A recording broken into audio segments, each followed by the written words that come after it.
Hey, it's Tucker Carlson. Imagine being a sixth grade boy in the United States right now. What are you hearing at school? What are they telling you on the internet?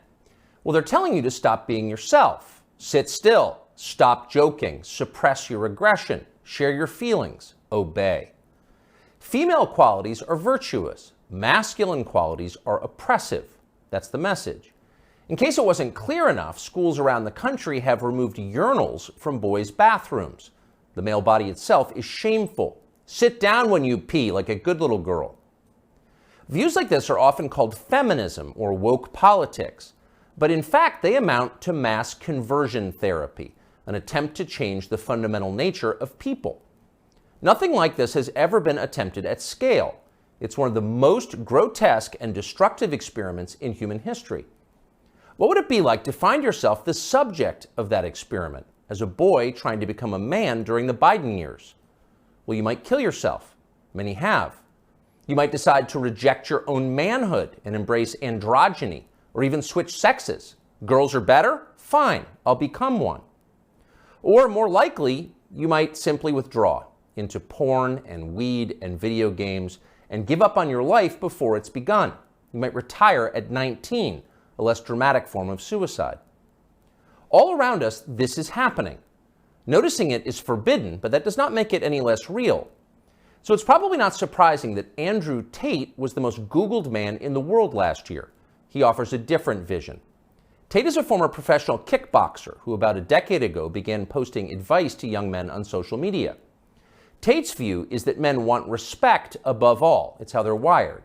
In order to get respect, men must become worthy of it. They must become more impressive. Wake up early, work as hard as you can, stay sober, find God, keep yourself physically fit, don't complain. That's his worldview. Earlier generations of Western leaders might have found parts of Tate's message inspiring. Now it's seen as a threat.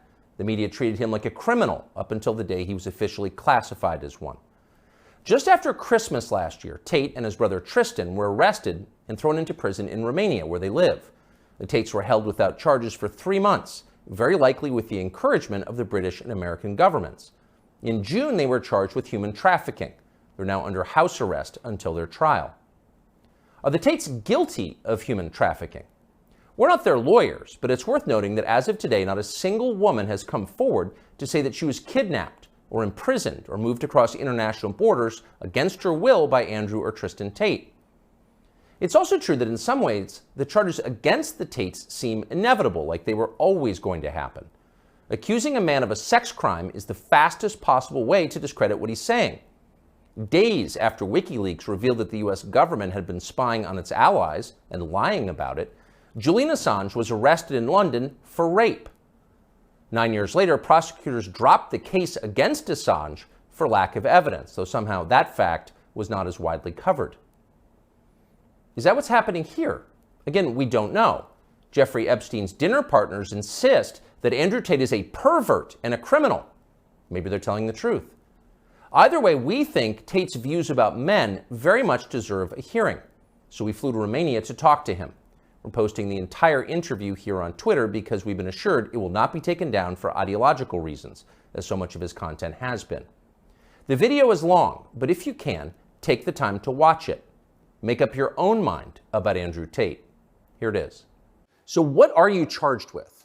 That's a really good question. I'm charged with being the head of an organized criminal group, which is in charge of recruiting girls to make TikTok videos to steal the money from the TikTok views. Recruiting girls to make TikTok videos and stealing the money. So it's really a financial crime? It looks that way, and it's very interesting because the girls who they've identified to add to the file are saying that we're not victims of anything and this isn't true. But the state believes it's true, and the state thinks that I, as a 35-year-old man, woke up. I was already extremely financially successful. I was already a father. I was already very well known. I had no financial motivation. I have no criminal record. It's not my personality profile, but I woke up at the age of 35 and decided to make girls do TikTok to enrich myself with the pennies that I would earn from TikTok views. So in the United States, I think the belief is that you were charged with human trafficking. Yeah, that's human trafficking, because what you do is you force a girl to work against her will for financial gain. That's human trafficking. And their justification for this is that girls do TikTok. Some girls I know who they found who say they're not victims have TikTok accounts. How do you force someone to do TikTok videos? I guess the prosecutor is going to have to explain that, isn't he? It's a very interesting scenario I'm in, and I'm inside of Romania, so I have to show a degree of respect to the Romanian judicial system, and I have to show a degree of respect to the situation I'm in. But the overall charge is that there's an organized criminal group. There's a group of us.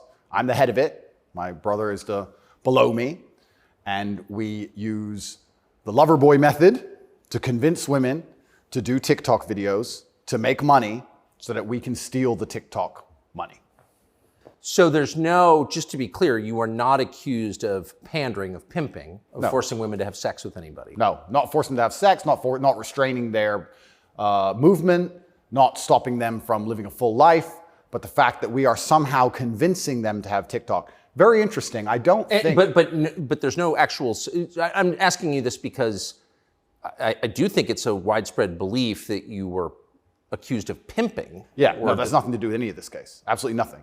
And it's kind of scary because the crime in itself of human trafficking is a unique one, because they can ignore the statement of the victim. So the girls have come forward and said, this is insane. You've just picked us because we're near Andrew and we're his friends. But the whole idea of the crime is they can say that she's brainwashed, right? She's under duress. So you can ignore her statement. State says she's a victim regardless of the fact that she says she's not a victim. So it's very interesting because the difference between sex and rape is consent, right? Right. But they remove all of that. They're like, nope, you're a victim. No matter what you say, we're deciding you're a victim. And they've chosen them. And of course, these girls do nothing pornographic. They've never had sex with anyone, nothing to do with that. So they've picked TikTok. So it's scary. Imagine you're a full-grown man anywhere in the world today. They can find two girls who have TikTok on their phone, which is every single female on the planet, and they can accuse you of forcing them to take the TikTok money. And even if the girls say they didn't do that, this isn't true, then you're still a human trafficker. But force, what does that consist of? Forcing someone to do something? Are they accusing you of using violence or? No, they're accusing me, and this is the thing, they're accusing me of using the lover boy method, coercing them by being nice. And by the way, these charges presumably are public, so... They're public, and this is extremely serious, but if you actually analyze the overall case against me, they're saying that Andrew and his brother, by being nice men, convinced girls to have TikTok accounts and then take the money. And it's very interesting because inside of the entire case file, there's not a single financial transaction to us for money. What are the penalties? They're extremely severe, 5 to 10 years in jail. And I've already served, coming up now, 7 months in a form of jail. They can only hold So you are essentially incarcerated right now. Absolutely, I'm on house arrest, and that counts as jail. You can only be held 6 months without charge. I was initially picked up, thrown in a cell without charge, and I think the intention of the entire investigation at that point was to find the crime because they had very, very weak evidence. They contacted 2,000 people who know me or knew me. They tried very hard to convince some female somewhere to come forward and say something bad about me. The media machine, which works hands in hands with the justice machine, as you know very well, did exactly that. In fact, they offered bribes effectively. They'd call up ex-girlfriends and say, if you have anything bad to say about Andrew, we can pay you $50,000 for the story. And they tried very hard. They didn't find any evidence of anything. They then released me on house arrest, and then 2 days before the legal limit in which they had to drop everything, they charged me with whatever they had from the beginning, which is very little. And now we have to wait for the Romanian judicial system to analyze the file and, God willing, throw it away. How long did you spend in jail? I was in jail for 92 days in a Romanian jail cell. What was that like? It was certainly an interesting experience. I won't lie and say it was easy. It was certainly very difficult. The uncertainty of it. It's a very uncertain situation to be picked up on just before New Year's Eve and thrown in a cell without charge. And I'm asking different prison guards and different prisoners, how long am I going to be here? One prisoner's like, I've been here 2 years. I was like, have you been charged? He goes, yeah, but I haven't gone to court yet. Like, everyone's been there for years. I thought I was going to be there for years. And it certainly takes a mental toll on you. And I think jail is a different experience when you know you're innocent. There was a guy in there for murder. He's like, yeah, I murdered someone, I'm in jail. You can your soul and your mind can accept the punishment for a crime. But when you've actually done nothing wrong, I think jail is a lot harder. Did you know why you were there? Not initially. So for about the first 2 weeks, I never actually got told in English what I was accused of, because I was arrested on December 29th. There's New Year's. What were the circumstances of that? Yeah, December 29th, 5 a.m., the armed guards ran in this house. They spent all day searching the entire house. They're very interested in electronics, as most federal agencies are. And then they took me that evening and said, we're going to go and put you in jail for 24 hours. And after 24 hours, you see a judge, and the judge will decide if you stay in jail. And the judge decided I should stay in jail. What did you do? I mean, who'd you call? I had a lawyer, and my lawyer came and he said, we need to analyze the case file. We need to see what they have against you.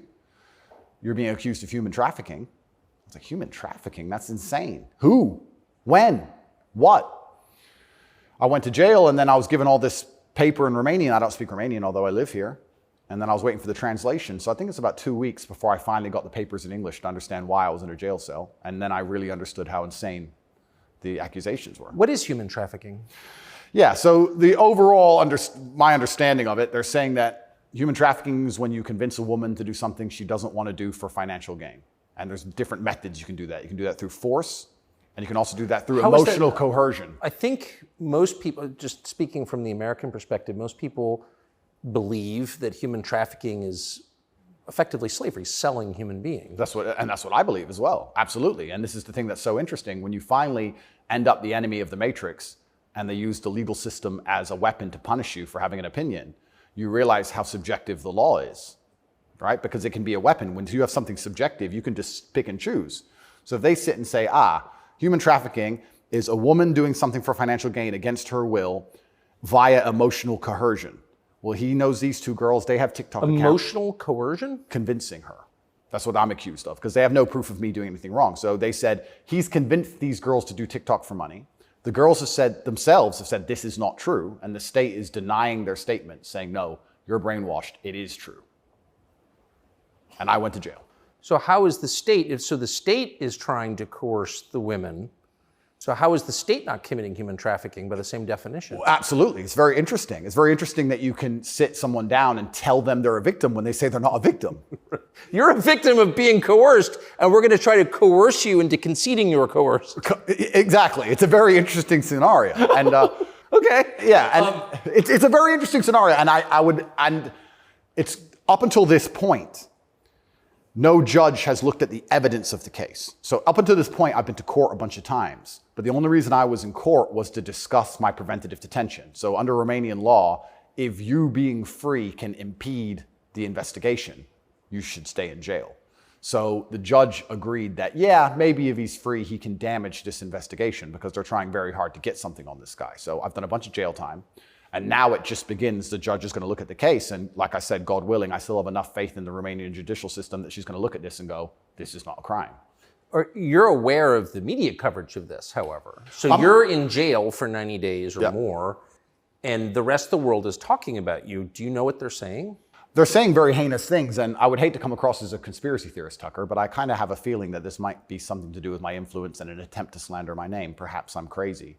But the fact that they chose such a heinous crime, and they reported it so heavily, and they won't shut up and keep repeating basically a slander attack day after day after day.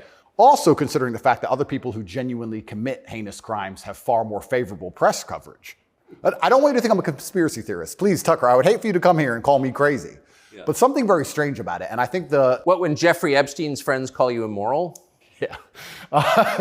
The goal of it is certainly to slander my name, and I like to see it as a litmus test. I like to see it as an intelligence test. Anybody who wakes up and looks at me and goes, he's a human trafficker because of TikTok, they're fully gone. So, but from the West, just to defend the average news consumer in the West. Sure. Andrew Tate, kind of an outlaw. Yep. Lives in some palace in Romania, wherever that is. Yep.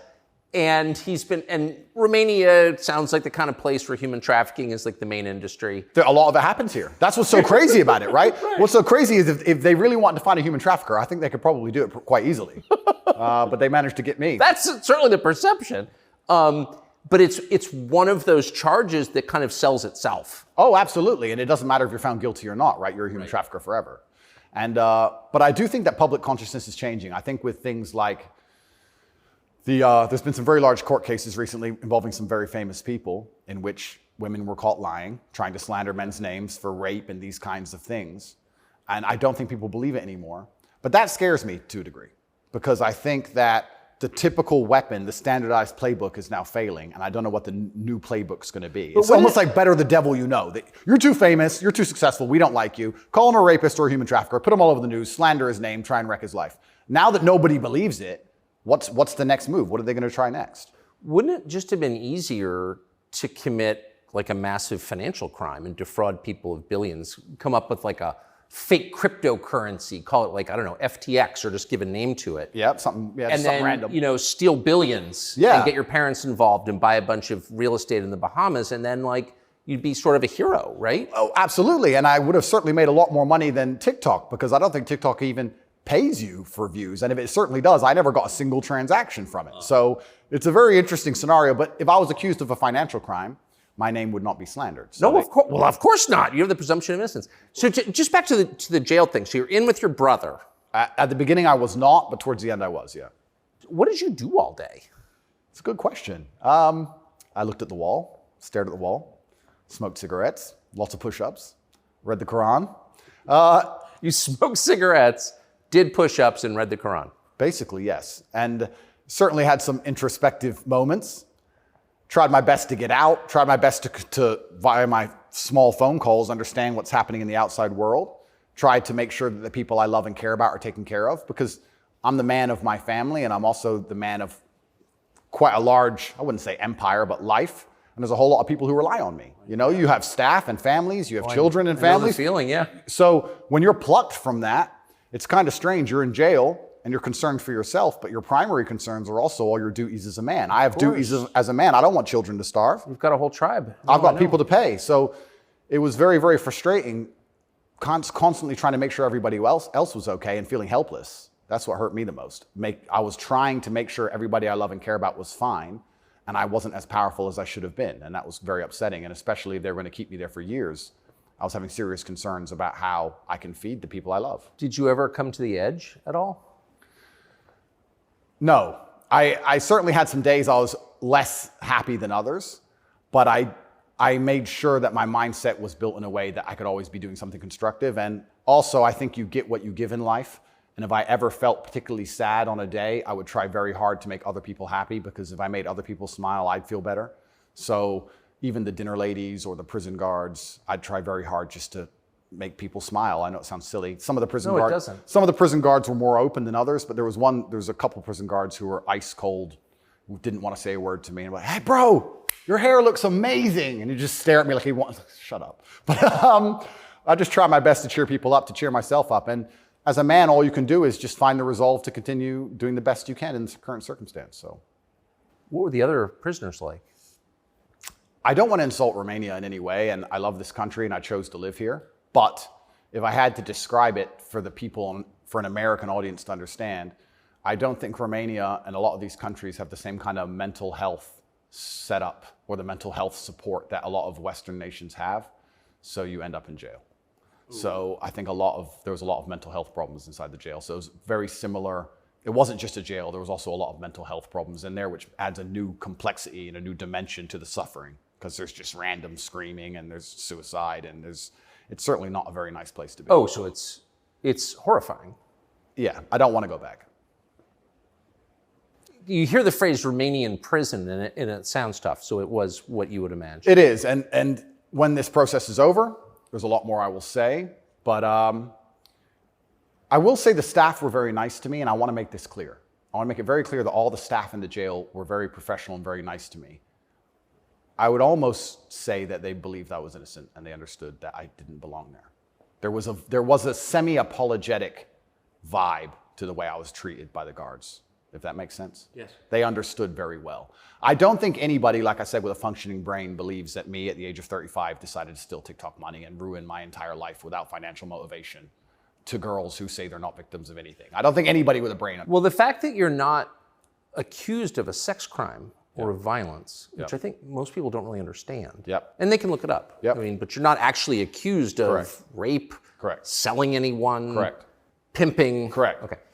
That right there raises a lot of questions. Well, yeah, and this is the thing that's so interesting because I'm accused of using a method of human trafficking called the lover boy method. So how that would traditionally work is a man would meet a girl, become her boyfriend, take her to another country, turn her into a prostitute, say I love you, like pimping. Of course. But they're saying, because all my conversations with these girls are very nice, they're saying that I use the Loverboy method to convince them to do TikTok. And once again, I never made a penny from TikTok, and I have no interest in girls' TikTok's accounts, and I've never made any money from TikTok in my life.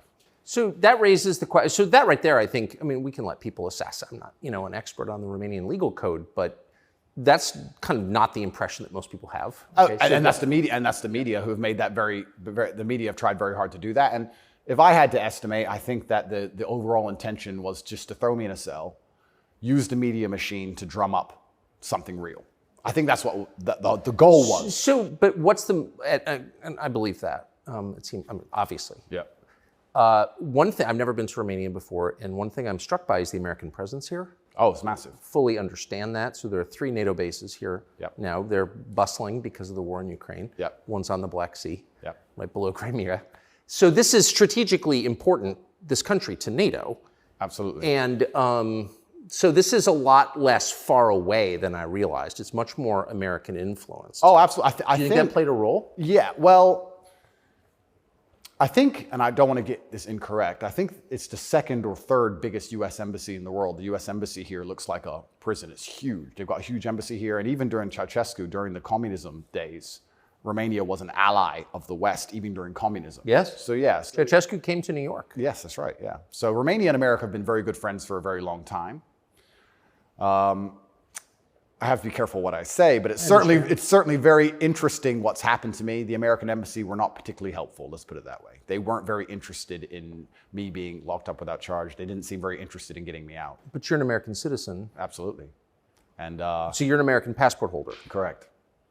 So I think the average American believes, perhaps falsely, that if you're accused of a crime in a foreign country, particularly a less developed country like Romania, you go to the U.S. Embassy and someone takes an interest in your case just to make sure that your treatment falls within, accepted standards of justice. Yeah, they came to see me, but when I was asking them what they can actually do about all of this, they weren't particularly helpful. I don't want to peddle conspiracy theories, and I've heard a lot of information, etc. But I wouldn't say they sanctioned it. I don't know if they had to sanction it, but they weren't particularly interested in getting me out. But at least they came to see me more than once. I mean, they kind of pretended to care. The UK embassy didn't even pretend to care. The UK embassy was, I really think they enjoyed it. They didn't. And you're a British subject as well? Correct. And this is the kind of thing, and I want to say this here, that's kind of frustrating for me because Romania is my home now for 7 years, but I'm half British, half American originally. And when something like this happens to you, you have this longing for home. You kind of want to go home. When you end up in a jail in a country where, even though you've lived for a long time, you don't speak the language, you don't understand the legal system, going to court in a foreign language is far more intimidating than in your own language. I can't even imagine. You don't have a clue what's being said. You don't understand how anything works. And then you kind of have this longing for home, but I feel like my home countries hate me, and they hate me because of my message, which I believe to be a positive message. So you kind of have this strange feeling of homelessness, because it's like, well, if I go to the UK, I believe they're going to attack me the same. If I go to America, I believe they're going to attack me the same. So where do you go? It's kind of scary. Where do you go? It's a good question. We're going to have to see. And how did you wind up here? I moved to Romania. I came to visit a long time ago. Before anybody ever visited Romania, I came to visit, and I genuinely fell in love with the place. It truly is a fantastic country. I love nature, as an amazing nature. It's a very safe place. It has this reputation of being dangerous. It's not dangerous. It's very safe. The people are very good. The people are very conservative traditionally. It's almost like America was 20, 30 years ago. It's gorgeous. They have a bunch of nice restaurants and plenty of things to do, and I've never had a problem here in any way. Never had any issue with the law or with the other side, criminals, nothing, until this came out of nowhere. So it's been very strange. So what is it about your message, do you think, that infuriates certain people? Well, my message is traditional masculinity. My message is to stand up and say what you mean and mean what you say. And even going to the gym nowadays is an act of defiance, because when you have a man who's built with any degree of principle, you say no to things. And I think if I have to analyze my message and why I'm so disliked by the people who dislike me, it's not the things I'm saying, it's the fact that if you adhere to my principles and you adhere to the things I say, you end up being the kind of person who will resist certain ideas. You say no. What kind of man never says no? Name a man who never says no. Men say no, right? Men wake up and say, no, I don't think that should be done this way. No, my children will not be taught that. It's no. the father's primary job. Absolutely. So when you say to men, listen, you're allowed to have an opinion. You're allowed to have standards. You're allowed to have boundaries and barriers. You're allowed to get up and become important and work hard and try hard and become the kind of man who can't be controlled, then you're seen as an enemy. And I, especially with the massive influence I've gained, I think they look at me and go, he's helping men resist the slave programming. We don't need him around. We need to empty their brains so we can inject the slave programming and convince men to be eunuchs, because once you're eunuched, then you're not a threat. I think I buy that. Because your message, I'm not the world's expert on your message, but I've seen a lot of it, and it's not explicitly political, actually. No, it's not political at all. And their original attack before this Matrix attack is they weaponized virtue, which is what they usually do. There's no genuine virtue inside of these people. They weaponize virtue. They find a virtue, and they turn it into a bullet, and they shoot at you. I'm sure you know very well. Yeah, I've heard. Yeah. I was a misogynist for the longest time just for saying that men should have standards. If you tell a man he can have standards in a relationship in any way, you're a misogynist. It's actually very interesting because what does that mean to have standards in a relationship? But this is the thing that's so interesting about it, because they've gendered the argument when I never did. I said as a man, you shouldn't have a girlfriend who is a liar and a cheater, and you also shouldn't have male friends who are liars and cheaters. You shouldn't be around dishonest people, yes, male or female. Amen. And Amen. they gendered it and said, he's a misogynist. He's saying that men should only act this way with women, etc. I said that men should have standards, and you should have protocols that you're prepared to accept, and you should have hard parameters. And if a woman doesn't want to adhere to those parameters, that's her decision, and it's her prerogative, but you don't have to stay with her. Why should you? What's wrong with that? Well, that's teaching men to say no. They don't want men to say no. So are you arguing that it's better to be with a virtuous woman? I think so, yes. I know that's crazy. No, I'm serious. I mean, that seems I like am, Tucker. I don't want to. That seems like good advice. I don't want to come across as extreme, but yes, I am. And what's actually funny is I really believe most of the things I'm saying were accepted by absolutely everybody 15 years ago, 10 years ago. And now it's public enemy number one. And it's because of the mass influence I have. At one point, I became the most Googled man on earth. At one point.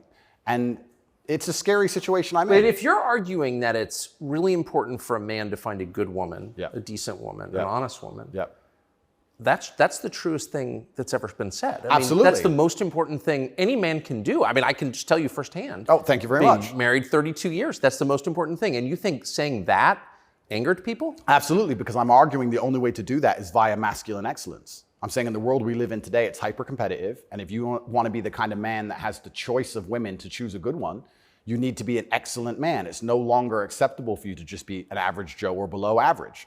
You have to get up and you have to work hard and you have to be smart and interesting and you have to be charismatic and make some money and be in good shape and you have to try very hard. And unfortunately for them, if you follow that path as a man and you become successful in those realms, you end up being the kind of person who resists enslavement. You become the kind of person who wakes up and says, no, I don't believe in that. That doesn't make sense to me. I can't imagine a better message than that. If you want a good society. So then you have to argue and sit and say, do these people want a happy, functioning society or do they want something else? What do you think? I think that I would never kill myself. And I also... Just throwing that out there? And I also think that when you want to conquer a society, you kill the military-age males. That's what you do. That's the first thing they've ever done. They walk in and all the men have to have their throats cut. They can't perhaps do that, but they can certainly cut your balls off. And then you can't resist. And I think there's certainly a movement to ensure that there's very little resistance left inside of the number one demographic which is required to resist oppression, which are military-age males. And they don't want those kind of people waking up with any kind of self-respect or standards or to say, no, I don't accept this. I do not need a 9th injection. They don't want that. They want you to sit and say, I don't need it, but the news said so, oh well. So in the one interview that you and I did, you had a line that I've been thinking about ever since. I thought it was so interesting. I never thought of it before. You said that a lot of people went along with the vax and that you didn't judge them because facts change. But now that we know that a lot of what we were told was wrong and some of it was a lie, it is a requirement of your own dignity, of your own self-respect to say so. Completely. And people should apologize. I really do believe. And I have nothing against the people who fell for the propaganda, fell for the programming, and took the vaccine. Yes, I agree. Fine. But you should wake up and say, I was fooled. I've learned my lesson. I will not be fooled again. But if you were fooled by the MSM and took the injection and you continue to be fooled and you've not self-reflected and you've not realized that they lied to you the entire way and you now believe the new bunch of lies that are all over the television, then there's something wrong with you. Or you don't care that you were lied to. You don't care that you were lied to, because I think a lot of this is actually genuinely cowardice. I think it's a very easy worldview. The life is easier if you accept the news tells the truth. Yes. Everything they want me to believe is true. Everything's nice and simple. Good guys, bad guys, doop-de-doop-de-doo. And if you want to actually wake up, it takes a degree of bravery, because then you have to destroy your entire worldview, everything you've ever understood and everything you're told, and you have to really look at the world and go, oh, this is a mess. And that takes bravery. And once again, that's why they don't want men to be brave. They want you to sit there and go, oh, it's easier if just, CNN said, so it must be true. And it's cowardice. And they're trying to instill cowardice in all of us. That's what they're trying very hard to do. And I think even just me as a person, the people who hate me, my detractors who dislike me so much, even if I say nothing, I just turn up, big, bald, strong, fast car. It's just me. I'm like the enemy to them, because I symbolize men who don't comply. And not don't comply in a negative law-breaking way, but don't comply if we don't agree with that or we don't see common sense in that, we're going to politely decline. And that's simply not allowed. What's it like to have the prospect of prison hanging over you? I think that I like to believe that this is a test from God. I like to believe that if you become the most Googled man in the world for saying that you have mental resilience, that God is going to make sure you don't have that degree of fame without testing you. I like to believe that God comes along and says, yes, I've allowed you to become the top G. We're going to see if you really are the top G. I believe that's how the world works. It's certainly intimidating, especially knowing you're completely innocent. But I believe it's a test, and I believe it's my job to pass the test for my ancestors and for people watching over me and for God. And I think I have to do the absolute best I can possibly do in the scenario and the circumstance, regardless of whether I win or lose. I still believe I'm going to win because I've seen the case file and I've seen that no laws have been broken. But even in the very unfortunate circumstance that this matrix attack goes deep enough to throw me into a jail cell, I think I should handle it like a man. I think I should stay and finish the process, and I should walk with my head held high and suffer as much as I need to suffer to stick by my convictions and know that I'm an innocent person. And I refuse to break. I refuse to cry. I refuse to be depressed about it. I'm going to wake up and I'm going to smile regardless. And regardless of what happens to me, I want everyone to know that, one, I would never kill myself. And two, I think that as a man, there's always going to be a degree of pain and suffering in your journey. I don't think you're ever going to become a successful man or be good at being a man without pain and suffering. And there's many times in my life where something terrible happened to me, and at the time, if I could change it, I would have. But retrospectively, you kind of look back and go, you know what, that was formulative for me. That's right. That is what God decided I needed to become who I became. So all of the pain and all the suffering I've ever gone through in my life ended up, in the end, building me into the person I am, and I'm proud of who I am. So if God decides I need to go back to a Romanian dungeon for however many days, then all I can do is accept it and accept his plan and accept that it's going to make me a better person and so deal with you it. see the hand of God in your life? Absolutely. I think that he is the best of planners. And like I said, if you retrospectively analyze all the times in life you wish you could have changed things, yes, he knew better. And I'm going to have to accept that. When did you conclude that? I guess I always kind of knew. I was atheistic for a while when I was younger. But as you get older, you start to look at the world and understand that the thing for me was actually, I guess, a scientific principle. It was Newton's law of equal and opposite force. If there is evil in the world, and I'd like to think we both agree there certainly is, yes, there has to be an equal and opposite force, which is good. And I would like to think that that is God. Even the idea of God as a notion, even just as a concept, if that idea of God resists evil, then God is real. If you have two islands, you have two people, let's say a ship crashes, and you have two people who swim to two different islands. And one island, they're atheists, savages, and they rip you apart. And the other island, you get there and they believe in God and they believe they're not allowed to kill you. Even just their idea of God saved your life. So I think even just the concept of God in and of itself, if enough people believe it and it makes them do good, then God must be true. And that's the equal and opposite force to the evil of the world. And this is how I view it. So I don't see how anybody with a conscience cannot believe in God anymore. That's such a profoundly different worldview from the one that we're presented with, I think. Yeah. Do you think that's maybe the division in the West between people who see those forces at work and those who don't? I think the West is actually split between people who think and people who don't think at all. I think the people, there's no such thing as these two opposing worldviews. I think people believe there's worldview A and worldview B. I disagree with that. I think there's worldview A, the good guys, which are primarily people who do believe in God, do have parameters, do believe in standards, do believe in self-respect, do know how to say no. And there's worldview B, which changes day by day, based on what they're told, which means they have no real worldview at all. They just repeat. And they have no standards and they have no parameters. There's nothing you can tell them that will make them wake up and go, that's wrong, because they have no inherent morality. So you can say bestiality is accepted and encouraged now. It's good for you for climate change. And they'll sit there and go, oh, for climate change, oh, well, off we go. And they'll just do it. So I think you have a camp of people who think, and you have a camp of people who repeat. And I don't think there's actually the opposing side to the good, I don't think function as a thinking populace at all. I think they simply repeat. It feels like the conflict between those two groups is getting more intense. It's certainly getting more intense. And it was interesting for me and I want to be an optimist, but I lost so much faith in humanity during COVID. If you would have told me how COVID would have gone down before COVID, I'd say no way. We're not that bad. I thought the people aren't that dumb. But when I experienced COVID, it's actually scary. You see how the Nazis managed to do what they did. You see how they managed to put people in concentration camps. You see it. And I had a very unique view of COVID because in the first days of COVID, when people were falling over in China and the Italian hospitals were overrun, at the height of the panic, when most people believed, because it was the very beginning, early stages, my brother and I had a very logical conversation and said, we're two military-aged men in very good physical condition. If we die of this, the world's over. If it can kill us, it's zombie apocalypse. So why are we going to live in fear? So we found the only two countries that were open, which were Sweden and Belarus. We had just been to Belarus. This is before the Ukraine war. We'd just been there. We decided to try Sweden.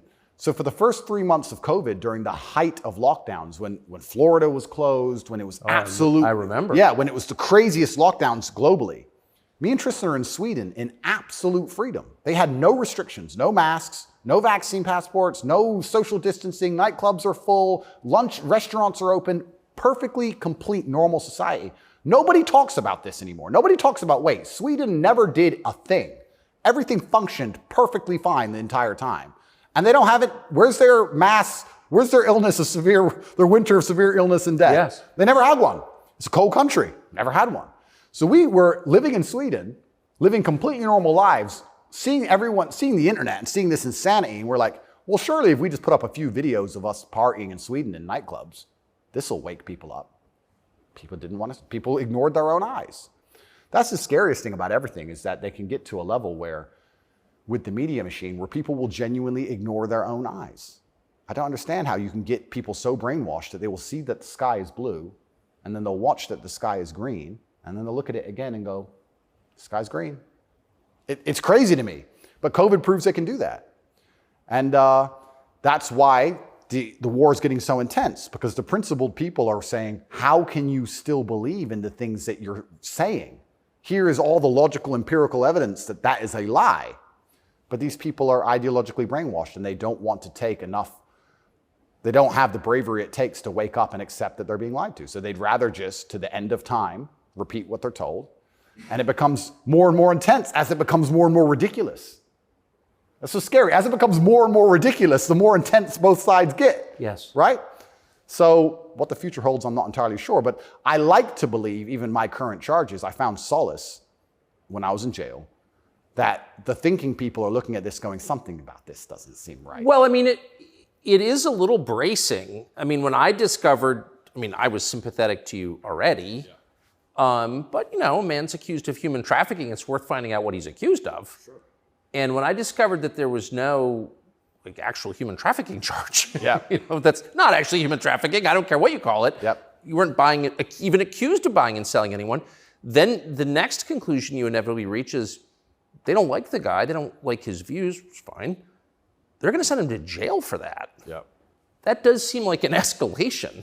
Absolutely. But if they don't like your views and you're inspiring millions of people to resist slave programming, you become a threat. Like, they discuss me. But you can't send a guy to jail because you disagree with him. You shouldn't. But even before I went to jail, the members of parliament in the UK were talking about me and what a dangerous role model I am for young boys.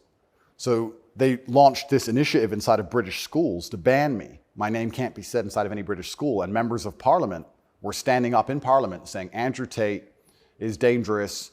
He's encouraging young boys to have misogynistic views, because I'm literally telling young men to go to the gym and to stand up for themselves and believe in themselves and believe in something.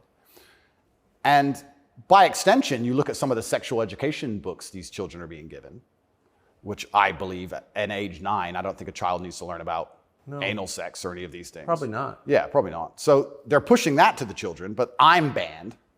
Well, they're also pushing weed and video games on boys. Oh, completely. And you can listen to rap music about killing people all day long. And there's a whole, and Lil Nas, he can have sex with the devil in his music videos. That's fine. But I'm dangerous for saying go to the gym. And once I realized what was scary to me is, I said this to my brother. I said, once the parliament's discussing you, you're basically considered a national security threat at this point. You're a threat to national security at that level. And then all bets are off. Right? What about the UK? So the UK has become more authoritarian than anywhere in the Persian Gulf. Correct. How did that happen? Yeah, and it's, like I said, it's very interesting because people still, the people in Camp B who don't think, a lot of them believe that the law is fair. I've had people say to me, oh yeah, what they're doing to you is garbage. Well, you need a lawyer. So yeah, I do need a lawyer, and I do have a lawyer. Thank you. But it's not that simple, unfortunately. You know, the law is very subjective, and if they want to attack you with it, they're going to do a very good job of attacking you with it. And that's what the UK does. The UK have these laws which are extremely subjective, and they can use it as a weapon to basically silence anyone they decide. But or why? hurt anyone they decide. England is the birthplace of free speech, Completely. of habeas corpus, of kind of framework of liberal democracy that we thought we believed in. Yep. And now it's a country where people are arrested for praying. Well, what happened? Good question. And there's a saying that I heard, and I don't know who said it, but he said that a sick country adopts laws like a dying man will try medicine. And I think that the UK is failing in real time.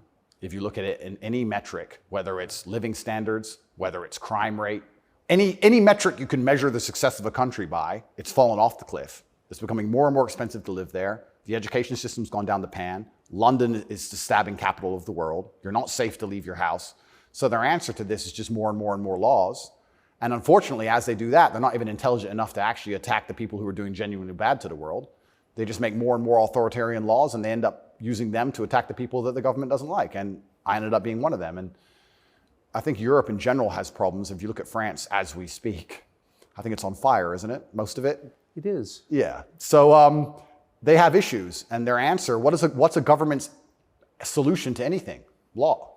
What can a government do? No matter what. But they're not laws that are aimed at fixing the problem that's right in front of them. No, they're laws aimed at fixing the person who's talking about the problems.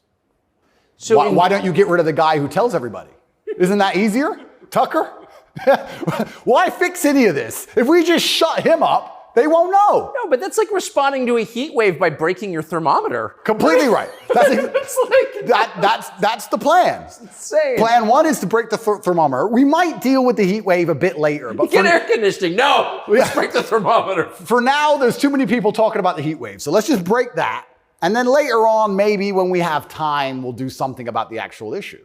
It does seem like a lot of this is an effort not to talk about the real thing in Europe anyway, which is migration. Yep. And the UK, formerly known as England, and France have both been completely changed by people from other countries. Yep. And I'm sure have added good things too. I mean, I'm not, but they've changed them, and in general, they're not better countries. And why can't anyone admit that? But this is what's really interesting to me about what's happening, because we're talking about masculinity and men who say no and men who stand up. But there has to be balance, right? Yeah. Everywhere in the world, there has to be power balances. If there's not a balance in power, there's going to be a vacuum, and that's going to be filled. If you neuter the native population of men, if you destroy their mentality to resist, if you tell them that every single thing about them masculine is wrong, and you basically feminize and eunuchate them, turn them into eunuchs, and then you import high testosterone men from the third world who don't believe any of this garbage, who grew up in a society where they understand the only way to succeed is to be a fearsome predator to a degree, what do you think is going to happen? Like, who's supposed to protect the sanctity of these nations and these settlements and these towns and villages? The police? No. In general, I would argue that it's the masculine essence that can be detected by the people who arrive. I guarantee if you were to put a bunch of these migrants in Sarajevo or Moscow, they'd behave themselves. Oh, but yeah. I have a feeling they'd just look around and go, not today. But when you neuter the native populace, then it's like, well, there's a power vacuum. And when there's a power vacuum, what do we expect to happen? So that's what are the French going to do about it? What's your average Englishman going to do about it? Nothing. And that's the thing. And that makes you wonder, is this purposeful? Like, why? These two actions of neutering the native populace and importing these high testosterone third worlders are so at odds with each other.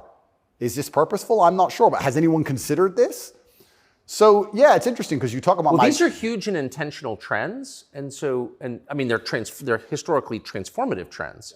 They're a big deal, and so they're probably not happening by accident, right? There's got to be some intent. How could there not be? That's right. And how do they expect all of this to end? And this is exactly what's happening with migration. The problem with migration specifically is that there's no native masculine populace to enforce any degree of culture or boundary or parameter. And like I said, I would argue the point. And I've been to Sarajevo and I've been to Moscow. I've been to these places and I've seen there's a whole bunch of migration and everybody seems to just behave a little bit differently. And I think that's because people understand that men live here. That men live here. Yeah. If you turn up in someone's house and their house is pristine, you're probably going to take your cup and you're going to go put it in the kitchen. But if you turn up in somebody's house and it's a fucking mess and nobody respects the house and nobody cares and the man is drugged out of his mind, half asleep on the couch, what are you going to do with your cup? You're going to leave it there. You don't give a shit. If you turn up to the Western world and look at it. Then you're going to hit on his wife. Absolutely. So what do we expect to happen in these scenarios, right? And it is purposeful and it is scary that even me just telling men to go to the gym is seen as an act of defiance to the point where I have to be punished. I must go to jail. I must be silenced. The thermometer must be broken. If at the end of all of this, no matter what happens, do you plan to stay in Romania? I love Romania. I love this country. And if I am found not guilty, I will stay in Romania, yeah. I will still stay here. I don't believe in running away. I also believe, and perhaps this is... Yeah, I didn't even want to ask you that because you've got a legal case pending, but I mean, presumably you're rich enough to run away when you haven't. Correct. I'm not going anywhere. I think if I was anywhere in the Western world, this would have happened to me. I don't think this is Romania's fault. Let's put it that way. I don't think this is Romania's fault. I think if I resided in Switzerland or France or Italy, the same thing would have happened. Yeah. From knowing what I know. I think it was going to happen to me regardless. And I think I do have a large amount of sympathy, especially amongst the Romanian population. I get thousands of messages a day from Romanians apologizing to me. Yeah. I think the people here actually like me. My waiter at lunch yesterday is one of them. He wanted you to know, yeah. Oh, amazing. This is what I mean. Everyone understands what's happening. My problem is not with Romania. I don't hold any personal grudges against Romania. I think that this Matrix attack was going to come to me. Basically. What is the Matrix? Good question. I guess some Americans call it the deep state, but I like to look at it in a more global way. When I say the Matrix, I think there are certain agendas which are being pushed. I think the media machine and the judicial systems of the world work together hand in hand. I think the goal is to control people's minds to a point where they don't discuss anything that's important. The reason I use the Matrix is because I've watched that movie a few times and it has so many similarities to the... Have you seen the movie? No. You've never seen the movie The Matrix? No, I don't watch any movie. I don't want to talk about it on camera. No, I'm very dyslexic and it's hard for me to watch video. Got it. Honestly. Understood. But there's so many similarities, and the basic premise is that humans' minds are controlled and put inside of a false reality so that their body heat can be manifested for the machines. And I don't think it's much different to reality. Our minds are controlled. We're put in a false version of reality. We're told things that aren't true. We're arguing over things that don't matter. We're observing a false version of events. And the goal of it is just to distract us long enough for our bodies to be used for the machines, the soulless. And I think it's pretty similar, striking similarities. And even then, there's a bunch of other similarities which are difficult for me to explain. You haven't watched the movie, but there are agents inside of the Matrix, and the idea of the agent, the purpose of the agent is to make sure that nobody understands how the Matrix really works and to wake anybody's mind up. They want to keep you asleep. And any person can become an agent at any time. If they're not unplugged, if their mind is not free, they can become an agent, and their job is to keep you asleep. And you see agents all the time. COVID awoken me to agents. When I would sit and talk to somebody and they seemed perfectly rational and normal until I mentioned COVID, and then they'd fully change. No, it's dangerous. No, what do you mean? What do you mean? Are you crazy? My grandma got sick. And they became an agent instantly and started repeating the news to me. And I was like, your grandma got sick. How old is she? 97? Interesting. Oh, I better lock myself in my house then. Dumbass. So agents exist and the Matrix exists, and I think most people's version of the world is a false one. The idea and the world that most people have in their mind and how society functions and how all these things function, I genuinely believe is completely false. I think they've all been lied to. I don't think anybody understands how any of the world works. And I try and use some very simple, very simple analogies to wake people up. I said to one of my friends once, I said, if me and you could play video games for $10,000 and you could cheat, would you cheat? He goes, well, no. I was like, if I was whooping your ass and it was 10 grand a game and you could cheat, would you cheat? He goes, yeah. I was like, all right, so you accept that people cheat to win in a video game for a menial amount of money. You think they're not going to cheat for something that matters? Yeah. I think they're not going to cheat for something important? You understand what I'm saying? Oh, yeah. Yeah. So, how about to get the most important job in the world, President of the United States? I would never kill myself. I mean, people kill each other over insurance fraud. You don't think, right? Yeah. Yeah. So when you actually understand how the world really works, what was really interesting? I remember there was this big military coup in, was it Myanmar or Burma? One of these, there was a big military coup like a year ago or something. And nobody really cared. They mentioned it on the news a little bit. And I looked at it and I looked into it. And they were talking about how the two political parties were almost 50-50. And then in the 90s, something changed. And now one political party just smokes the other one. And the military took over to restore democracy and all this stuff. It was very interesting, the voting machines they used. Really interesting, something to look into. A lot of countries like that. Philippines, also true. Why do you think support for the war in Ukraine, support for Ukraine's side in the war against Russia, support for a war against Russia in the West, is kind of the bottom line issue for the people who run the US government and for the American media? Why? I mean, I guess you could argue about it, but there isn't an argument about it in the United States. There's a position, and anyone who doesn't hold it is attacked and punished. Why? Why is that so important? Well, the first thing I think we should all do is I think we should all give Putin credit for curing COVID, right? Because when his invasion happened, COVID went away. So I hadn't thought about that. Think about it. It's almost to the day. So we have to give him some credit at least for doing that. He may be the bad guy of the world, but at least he cured COVID for everybody, nearly instantly. Fair. Thank you, President Putin. I, up until this point, never really commented too heavily on politics. Yes. But I understand very well, I like to believe what's happening with Ukraine and Russia. And what I will say to the people who are watching this at home is that if you are naive enough to believe that there are good guys and bad guys in wars, and it's as simple as good and bad, and that the bad guys are crazy and the good guys want freedom, then you need to do a little bit more investigation into what's really happening. And when you look at the vested interest of any country or any person... Can I just ask you to pause and just comment? That's the truest thing, what you just said. That is and anyone who doesn't understand that should shut the fuck up. And I mean it. Having seen war, anyone who's telling you that it's Churchill versus Hitler is an idiot. Well, I'll give you an example. When my father was still alive, excuse me. Yeah, no, it's true. When my father was still alive, my father died 6 or 7 years ago. I was a lot younger. The war in Afghanistan was going on. He died 6 or 7 years ago. How old was he? 56. Oh gosh. I'm sorry. He died. But the war in Afghanistan was going on. And I remember asking my dad, saying, why do the Taliban even fight and resist the American war machine? They don't stand a chance. Like, why are these terrorists even fighting against the American war machine? And my dad said, they're fighting for their way of life. They want their wife, and they want their children, and they want their society and their language, and they don't want pride flags, and they don't want American bullshit, and they don't want to be told what to do. And they're fighting to be a culture and be a people which is independent in and of itself. Like, they're not the bad guys you think they are. They're people who are like, why are you here? What do you want? We don't agree with that. That's against our holy book. Fuck off. Right? So even there's no such thing as good and bad in any war. And people. Who is your father? My father was a chess master. He worked for the CIA when he was a linguist for the CIA, and then he was American. He was discharged, and for a story I won't tell, but he was a chess master, and it's very interesting. I encourage people to look at his Twitter. He still has Twitter at Tate Terrific, and everything he was talking about 11 years ago is so important now. 11 years ago, no one cared about. We had the Donbass in 2014. People cared. Yes. People cared a bit, but he predicted the future. You want to see how chess players can see the future? Read his Twitter. Everything from LGBTQ, why they need your kids because they can't have their own, to the war that's coming and how Europe's going to have an energy crisis, to the letter. It's all on his Twitter. It's amazing to read. It's like you could tell the future. 10 years ago, no one talked about any of this stuff.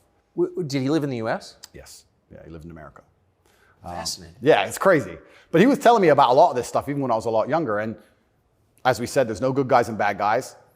But when you have a vested interest in something, I think that people are relatively simple. You're talking about why the American government has such a vested interest in this war. Which is not good for America. Which is not good for America. So is it, well, we can say it's for money or we can say it's for power. What else would it be for? What, is it really for freedom and democracy? Well, I think that's already been destroyed by Zelensky, hasn't it? So yes. What is it for if it's not for money and power? And then you say, well, who's the money and the power going to? These are logical conversations. It's a very logical thought process. I agree. You know, wouldn't it be interesting to say, okay, I woke up, I'm an American. I would never kill myself. I woke up, I'm an American. Why does America care? Well, I guess it's for money or power. There's no other reason. Okay, well, America wants to be a rich, powerful country. That's fine. Is the money and power going to America, or is it going to a select few individuals? Are those select individuals interested in me and my life? Do they care about benefiting me? Do I need to support the power grab of these select few individuals? Is that going to be a smart move for me to make, for me to have the best possible human experience? Like, this is a very logical thought process. Yes. People don't seem to think anymore. They believe that there's a good guy and there's a bad guy, and one team's completely good and one team's completely bad. One team's crazy. They often use the word crazy because to be completely bad, you have to be crazy, right? So you're crazy. He's crazy, just for no reason. Reasonless. It's insanity. I don't know if you saw Lukashenko with the BBC. Did you ever see that interview? No. Oh, brother. Please watch it. The way he destroys the BBC. I thought I did the best job, but I take second place. Amazing, amazing. But yeah, and you just have to be critically thinking. And then after you're critically thinking, you have to be brave enough. And this is the real pandemic of the world, is cowardice. You have to be brave enough to look around you and realize, everything was a trick. Everything was a lie. But why not be a coward? I mean, it's just a lot easier, right? Well, it used to be. This is the thing that's interesting. I would actually argue in the 1950s and 60s, if you were to agree with every single narrative and obey every single law and do exactly what you were supposed to do and pay your taxes, etc., you'd at least get a wife who respected you. You'd at least have children who could go to school without being indoctrinated to a degree. Yeah. You could have a nice house. You could have a pickup truck. You could have a pretty good life if you just followed the rules. Yes. I don't think that's true anymore. I think that if you are a man especially, and this is what I talk about masculine issues. If you're a man who was born and you decide to do exactly as you're told, you're going to end up depressed, in debt, working a job that you hate, with a wife who doesn't respect you, with kids who don't listen to you, in a house you don't own, until she leaves you, and then you contemplate suicide a while, and maybe you might find some purpose towards the end, enough to survive and pay your taxes, and then you're gone. I don't think a man who just follows the programming is going to find any happiness. But they don't care. Why would they? They have no interest in masculine happiness. This is another thing that's very interesting. They talk about men's mental health all the time, especially in the UK. I'm not sure about America, but in the UK, they have this big drive for men's mental health, saying that men commit more suicides. A lot more. Because it's hard to be a man. We commit more suicides, we're more depressed, we have all these mental health problems. I come along, I genuinely get thousands of emails a day saying I'm helping men's mental health, but no. You can't help it the way Andrew wants. You can't tell them to go to the gym and stand up for themselves and have pride. What kind of man's going to have a solid mentality and not have mental health issues if he has no pride? That's part of being a man. Part of being a man is proud of yourself. If you wake up and you're not proud of who you are and how you look and the things you say, how are you ever going to have a solid mentality? So when I teach things that genuinely help men's mental health, that's outlawed. No, you're not allowed to do that. Instead, you have to take our version, which is to pretend to care about men's mental health, but not give a shit. Give them a life they know they're not going to enjoy, pay taxes, and die. And men are the backbone. And medicate them. And medicate them. Medicate them long enough to keep working. The same way as we medicate farm animals. Just a bunch of injections. Yeah, just keep them alive long enough to get the milk. Milk's gone. Chop the head off. Boom. They need to put you in prison. They're trying. Yeah. I can see why. They're trying. And it's scary. A lot of people, but then what do? Do I just shut up? No. You don't think so? No, you can't shut up. I mean, because in the end, your self-respect, your dignity is the only thing. That's right. And this is what people don't understand. People say, Andrew, why are you fighting this war? And they don't understand that war is certain.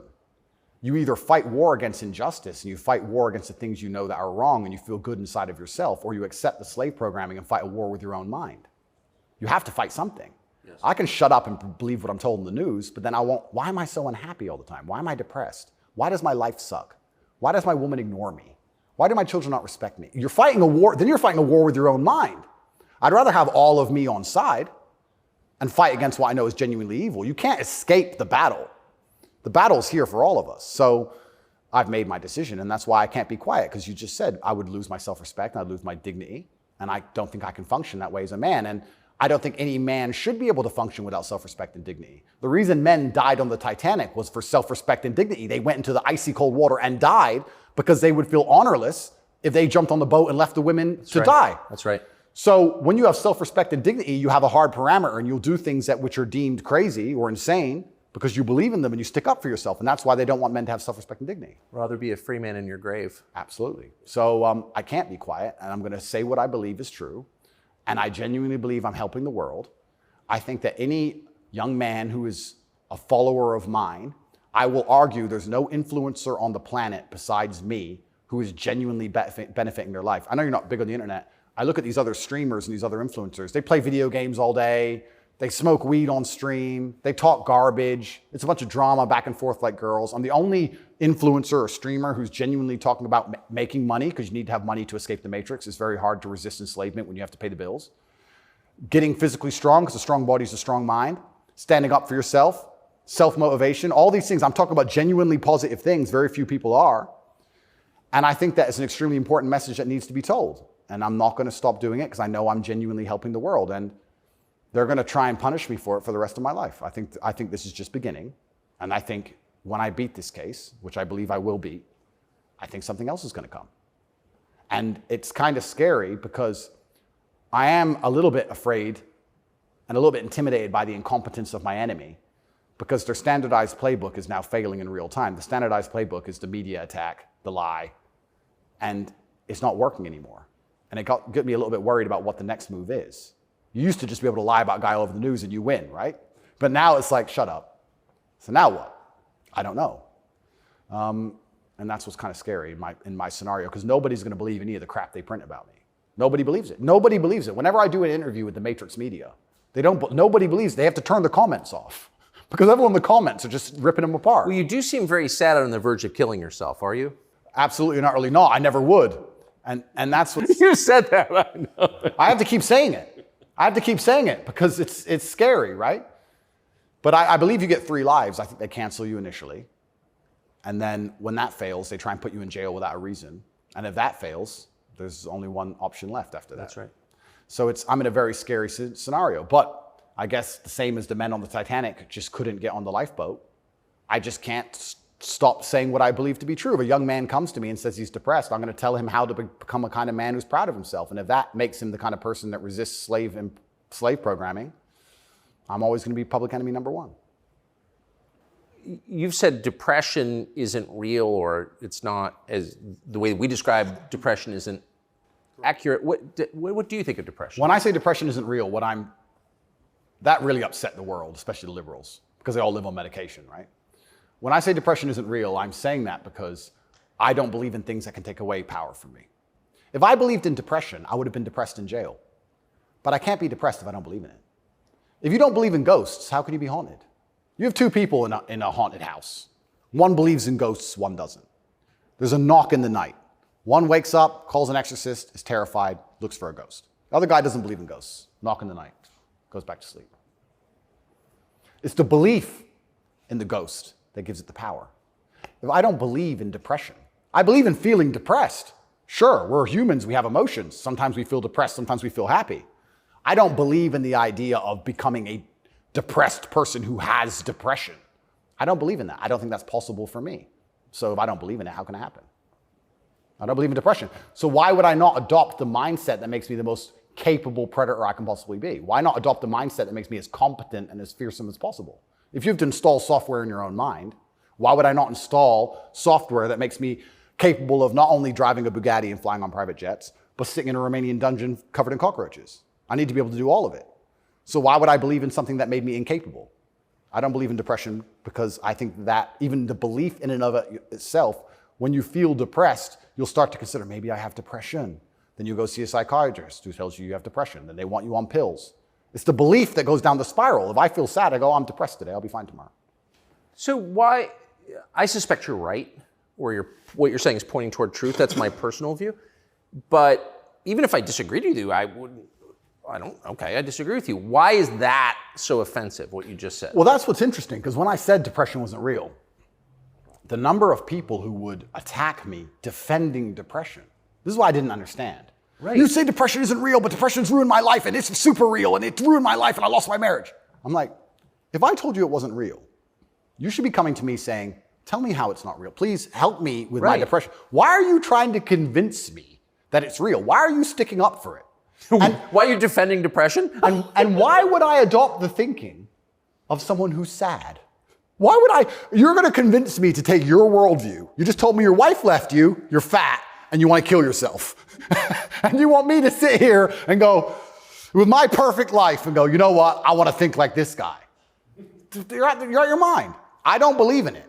And because I don't believe in it, it's made me the kind of person who can't become depressed. And the reason they don't like me attacking that is because depression is a fantastic way to subdue a population, right? If everybody's depressed, it's hard to have a revolution. You're depressed.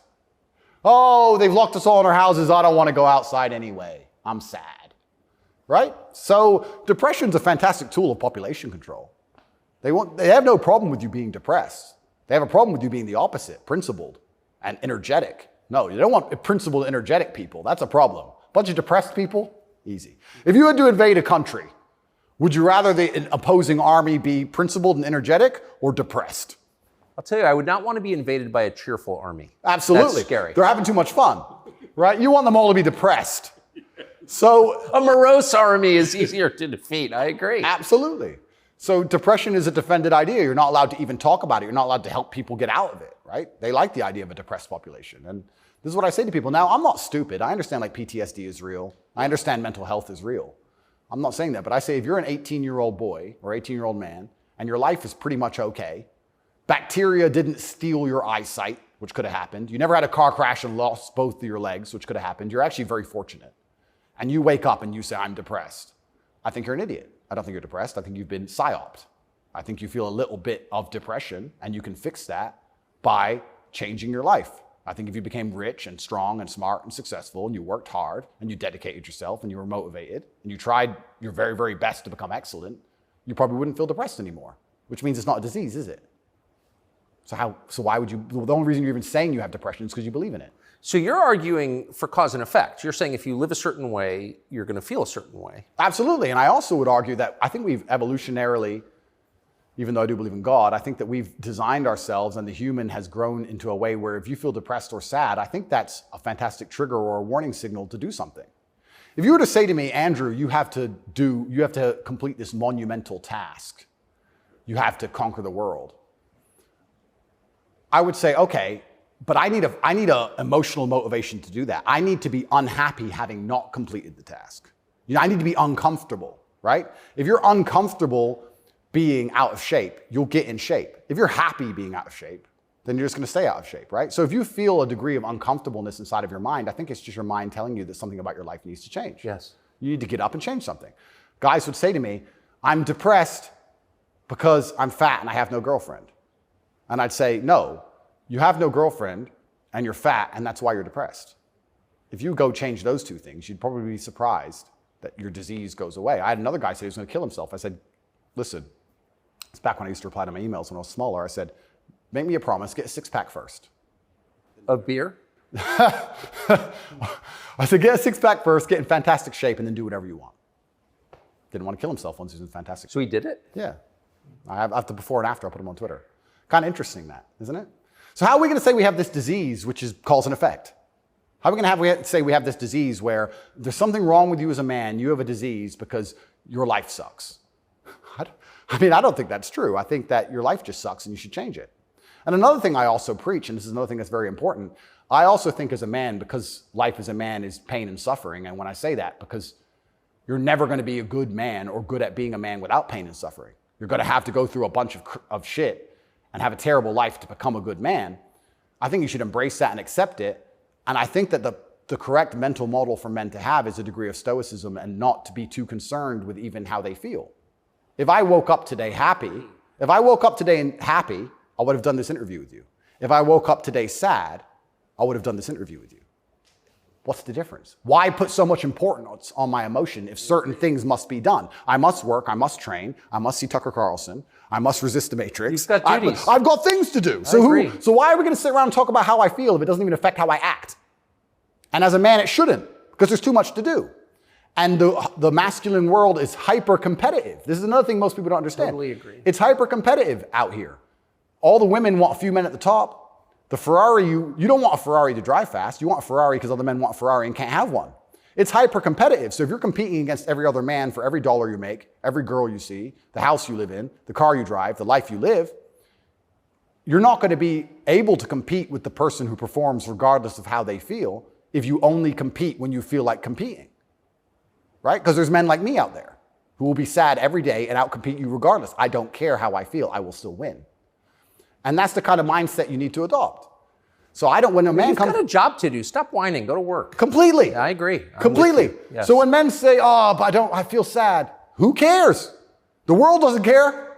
All the men who are out here to destroy you and take your girl don't care. So why do you care? Like the person who should care least is you. You're the only person who wakes up every day who should have a genuine vested interest in improving your life. Nobody else wakes up and wants to improve your life, only you. So if nobody else cares about how you feel, why do you care? So my argument also for depression is, you're depressed, fine. Have you trained today? Well, that doesn't change what you should do with your life, depressed or not. And I don't say this because I'm an eternally happy person. I say this because I've experienced all ranges of human emotion. I was in a Romanian jail cell with cockroaches crawling all over me as I slept. I never missed a day of training. I wouldn't say I was particularly happy, but push-ups must be done. So they got done. You're very close to your brother. Correct. And you were locked away for part of that with him. And did you have fun at all with him? Yes.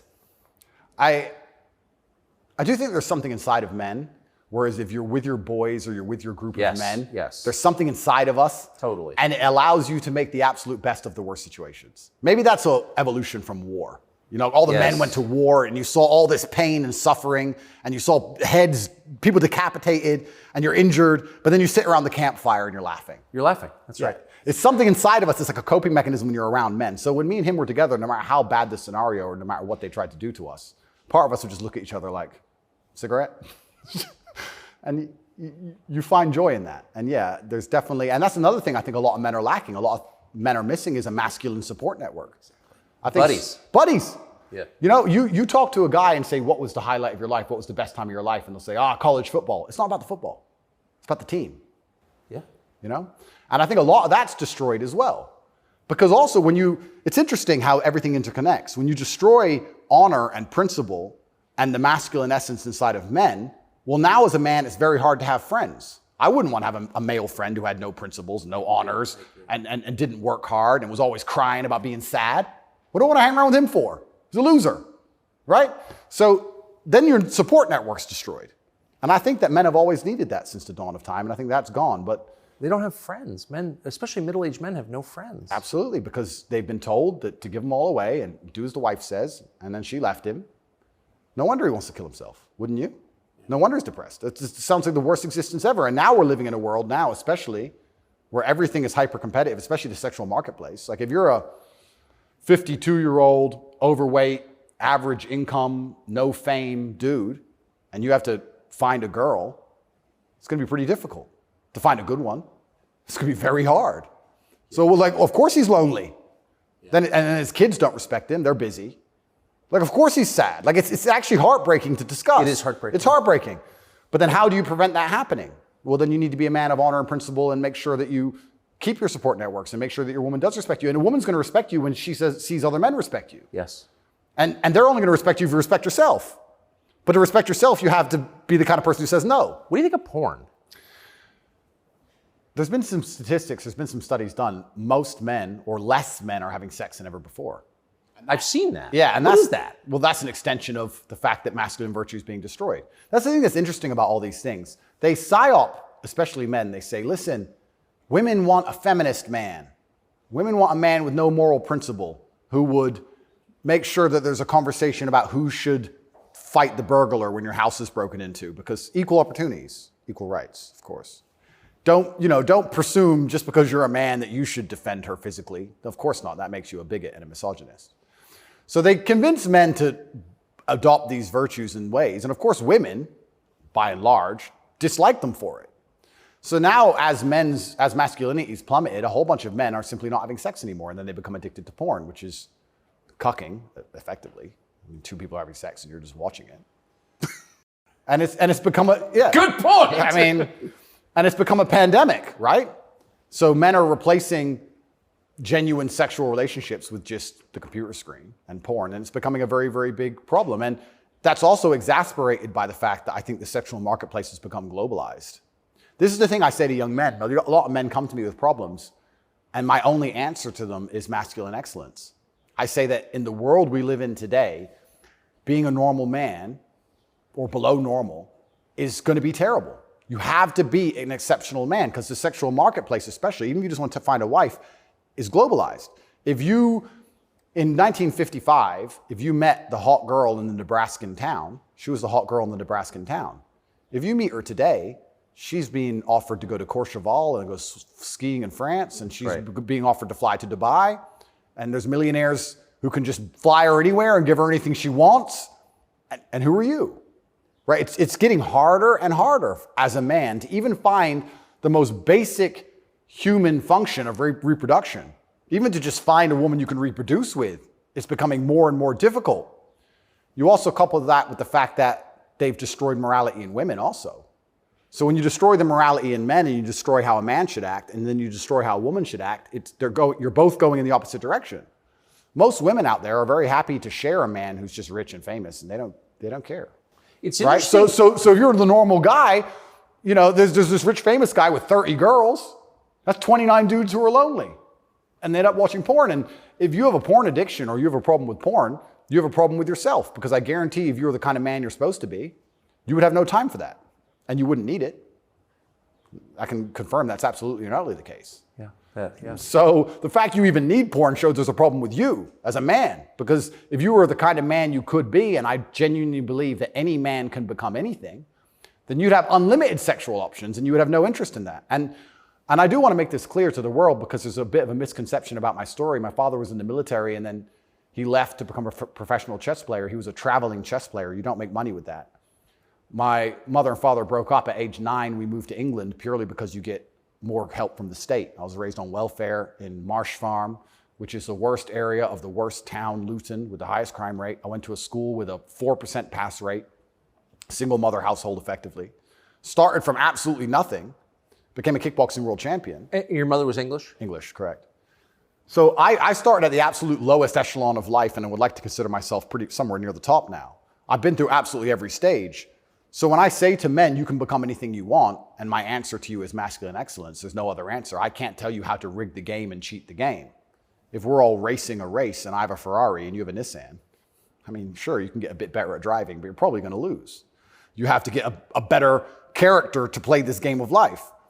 So that's why I preach masculine excellence, because for many of the world's problems today, porn, sexual access, being respected by your peers, making sure that your wife's going to stay with you after the children are born for a very long time. That's right. Being happy, anything. It all comes down to who you are as a man. The only answer is masculine excellence. There's nothing you can do besides hard work, accept the trauma and pain and suffering, and work harder than everyone else around you worked. And that's why porn's a problem. So I will genuinely say to any man out there who finds himself loading up that website, go take a look in the mirror and realize why no one wants to fuck you. Fair. And I said this to guys before. If you were a girl with all the choices she has, would you choose you? Think about it. And if you're honest with yourself, a lot of these guys, if they look in the mirror and go, you know what? No, I wouldn't choose me. Work out why and do something about it. Absolute and utter self-accountability. This is something that's also missing. I take accountability for everything in my life. Even going to jail, although it was unfair, although it's a matrix attack, although it's garbage, it was my fault. I sat there and go, what did I do wrong? How can I learn from this? Where is my part to play in this? What did I do? Because my actions are what I have the most control over. I have self-accountability for everything. If a woman doesn't want to sleep with me, I don't sit and say, women are this way, society's that way. I just sit and say, okay, why? What can I change? So any man who's loading up porn needs to go have a long conversation in the mirror and realize that he's not desirable or as desirable as he should be or could be. I come from absolutely nothing. I'm mixed race. My father was black and my mother's white. So statistically, mixed race, single mother household, bad area. I ticked every box to end up in jail. I ended up in jail for the wrong reasons. I guess You fulfilled your destiny. can't escape statistics. I ticked every box to be a delinquent, and I refused to be one.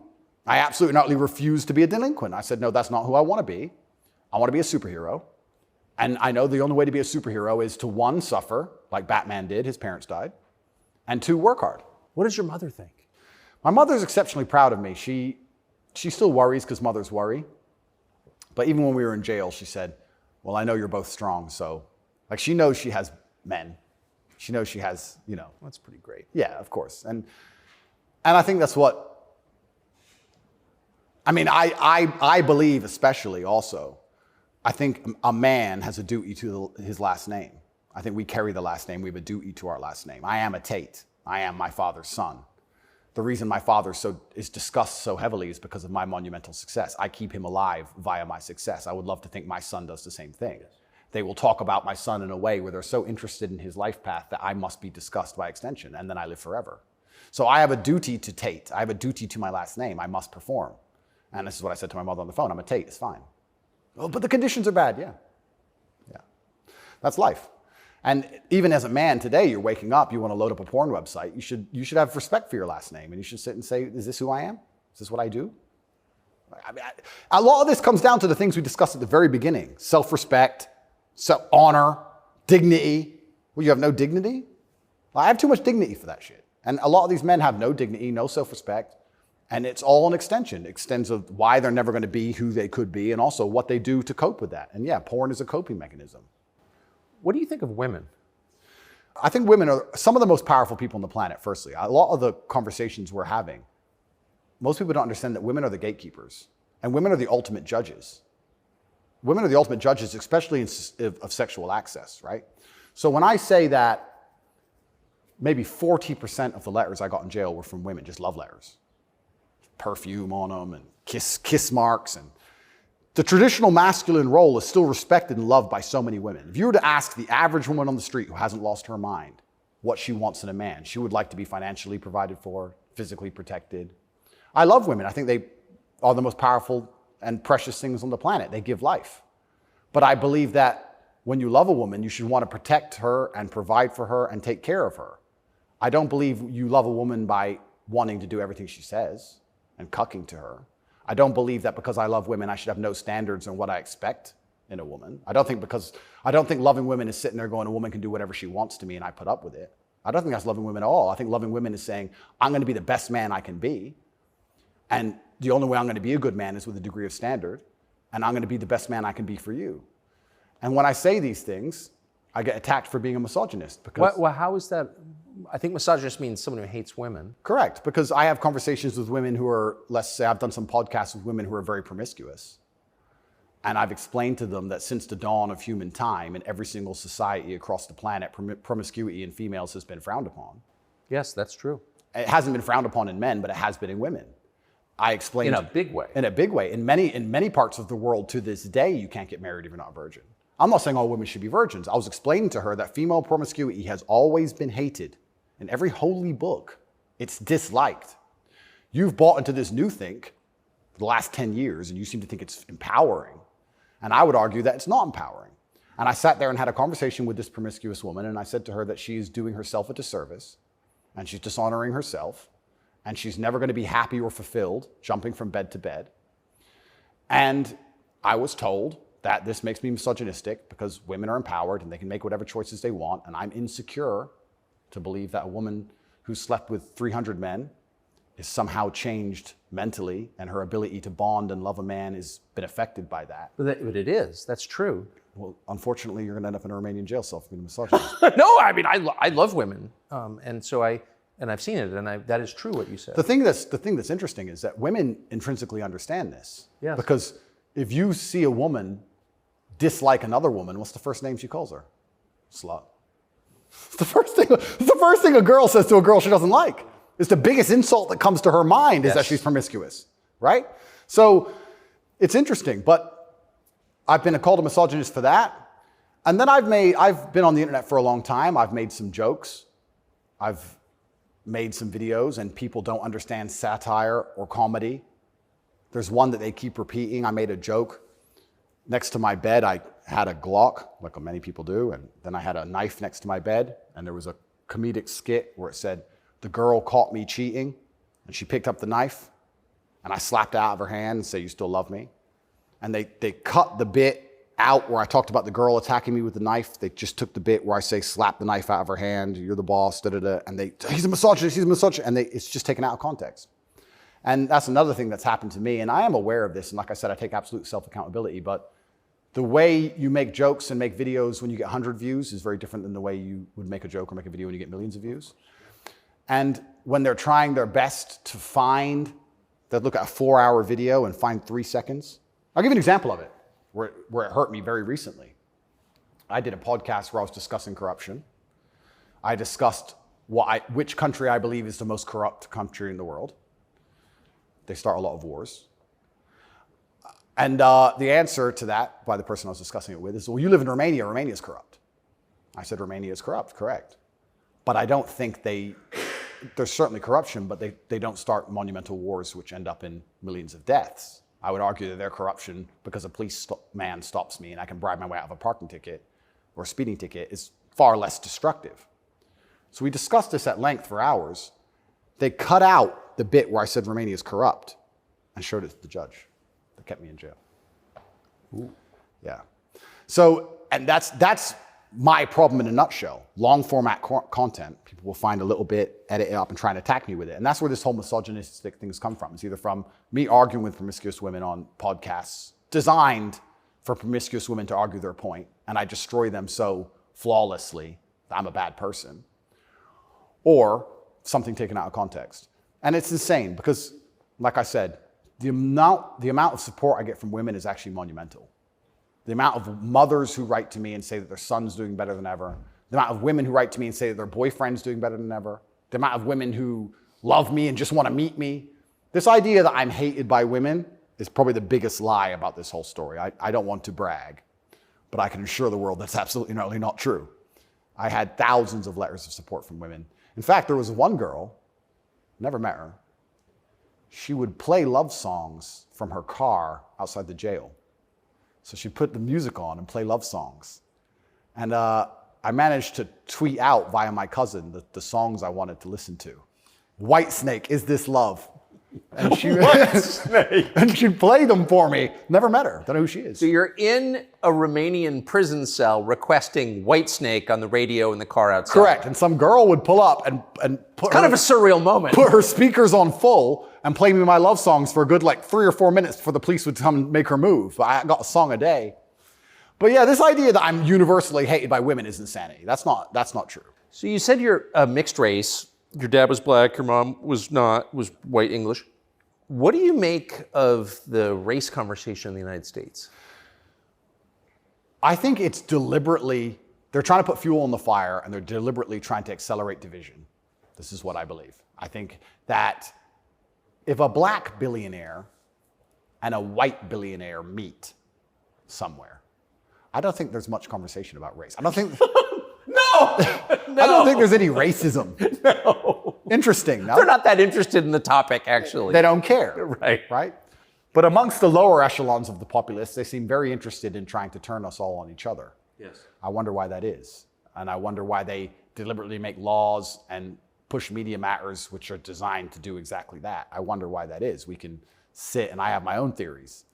But I think what certain people in the world would be most afraid of is the white people of a certain economic class and the black people of a certain economic class shaking hands and saying, this is bullshit.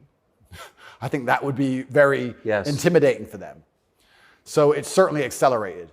And it's also very interesting because as a mixed race person, I will also sit and state, I don't look particularly black. Most people can't guess where I'm from. I've had more discrimination against me for being a straight male than I've ever had for my skin color. I've had more people look at me or have problems with me purely because of my sexual orientation and my generally masculine essence than I've ever had anybody say anything about my skin color ever. And I'll also say, if somebody has a real problem with my skin color, who cares? If someone's that ignorant, who gives a shit? Like, it's also, I do find it amazing they manage to psyop people into being so brutally offended by it. If someone were to come up to me and say, you're not white, I'd say, correct. Have a nice day. Who cares? It's amazing how they've got everyone wrapped up in this. But yeah, it's certainly accelerated. And another thing that's very interesting about it, especially in America, a lot of Americans are insulated to, I feel like, world history. Yeah, I've noticed. You know, they're like, oh, slavery, slavery, slavery. Slavery was everywhere. Every country had slaves. Arabs had slaves, the Chinese had slaves, Aztecs had slaves. Everybody had slaves. The American Indians had slaves. Everybody did. A lot of slaves. Correct. And they're like, oh, we've been enslaved. Everyone was enslaved. Unfortunately, the world wasn't such a nice place, right? And there's been ethnic divisions in every single country on earth since the dawn of time. There still is in many countries in the world today. They believe this is a uniquely American issue. And I would strongly argue that, one, it's completely and utterly not. And two, I think that if you are black, white, Asian, I think if you stand up, self-respect, work hard, try your best, turn up on time, firm handshake, don't make excuses for anything, don't look for an easy way out, no matter what your skin color is, in America or England or any other Western nation, I think you can be extremely successful. I don't think anything's stopping you. That's not the message you get from, say, Kamala Harris, who's also mixed race. Her dad was Jamaican, her mom was Indian. Yeah. But race is really at the center of her identity and her politics. What do you make of, say, Kamala Harris? Well, let's look at why they purport the idea that depression is so powerful and that you can just catch it from the sky and now you're permanently depressed no matter what happens to you and there's nothing you can do about it and you can't improve your life and you can't be a better person, right? It's that self-limiting belief. I think by also pushing this racism argument, it's also very much the same thing. I think if you adopt that mindset, if you wake up and you're a particular color, you're purple, and you believe purple people can't make it, what's your chance of making it? Zero. Yeah. Right? So that's what's so destructive about it. This is what I'll even argue when I argue this point with people and they try and say, oh, but this happens, and they pull out these statistics and all this garbage from the Matrix. I say, listen, even if the world's racist against purple people, the best thing you can do is be such an exceptional purple person that they need you they need you. The only answer is hard work. The only answer is self-accountability, masculine essence, honor, dignity, making your ancestors proud of you because you hold the same last name as them. The answer is the same regardless anyway. But when people like Kamala are pushing this racism agenda, they're trying to say to people effectively, you'll never be anything. And you don't stand a chance of ever being anything. And I think that makes people who aren't anything feel a little bit better about themselves. It's cope. And that's the only fans she has left, are losers who she's told it's okay to be a loser because there's no way you could have not been a loser. And I will argue you could have been something a lot more than that. And you shouldn't listen to anybody who tells you you're not going to be a loser. If someone were to come to me and say, Andrew, you're mixed race, you're from a single mother household, you're never going to be rich. I'll say, watch me. I don't believe you. I don't believe you. Who are you? So everything she's saying is, one, wrong. Two, it's destructive to believe in. Three, I think it's her last hope at having any kind of fan at all because she's largely incompetent. I don't think I've ever heard her put a compendious, coherent sentence together. And perhaps also, maybe that's the reason why she leans so heavily on race, because she's not impressive or competent. So she can say, oh, but I'm this color and I did it, instead of actually talking about how good of a job she's doing. Because if you have to discuss that part of her career or that part of her current life path, I think she'd be in a lot of trouble. I want to show you video of Joe Biden's challenger for the Democratic primary, Robert F. Kennedy Jr.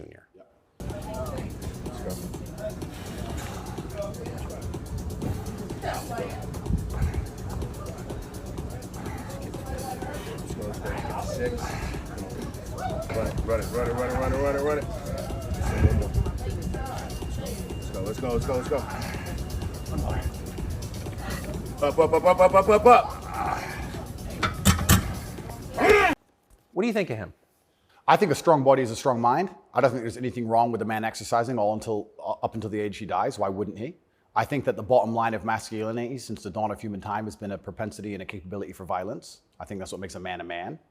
I don't see any possible negative connotation with being in good physical shape. I think that's a fantastic way to show discipline, which is very important in any man who's important, especially a world leader. In fact, I love the idea of an elected world leader being in fantastic physical shape. I think it shows that they're a motivated, disciplined person, and I have a lot of respect for him for that. And I think that in the military, we make it mandatory, right, to be in fantastic physical condition. Yes. So why wouldn't we have it mandatory for people who are in charge of the entire world? I think it's fantastic. The President of the United States seems to be failing physically. As you look back at the country whose passport you hold, at the president, what's your reaction? Well, sometimes, and it's not very often, I consider myself ignorant, but I feel like there must be some magic I missed, because wasn't he the most voted for president in history? Oh yeah, billions of votes. Yeah, there must be some magic I just can't detect, Tucker. I don't want to. More than Barack Obama. 81 million votes. It's insane. And I mean, Barack, yeah, sure, he was very intelligent, articulate. Yep. He was concise and compendious with his ideas. He could make you understand how he thinks. Yes. But Joe must be better in some way. I can't seem to see how, and I guess the fault is with me. I don't know what to say about that one. It's one of those lies that's so ridiculous that you're just like, okay. He got more votes than Barack Obama. Shut up, he did. Shut up. Excuse me.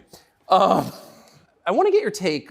This is sort of small ball, but it I think tells you something about a larger trend in the United States. This is a state senator from the state of Wisconsin in a public hearing recently saying, in a discussion on a crime bill, fuck the suburbs. Here she is. Fuck the suburbs. Because they don't know a goddamn thing about how life is in the city. What is that? There's a hostility there. Where does that come from? That comes from being a perpetual victim. That comes from being told that everything that's happening to her is not her fault and she has no self-accountability. Even though she's managed to become a senator, somehow she's still oppressed.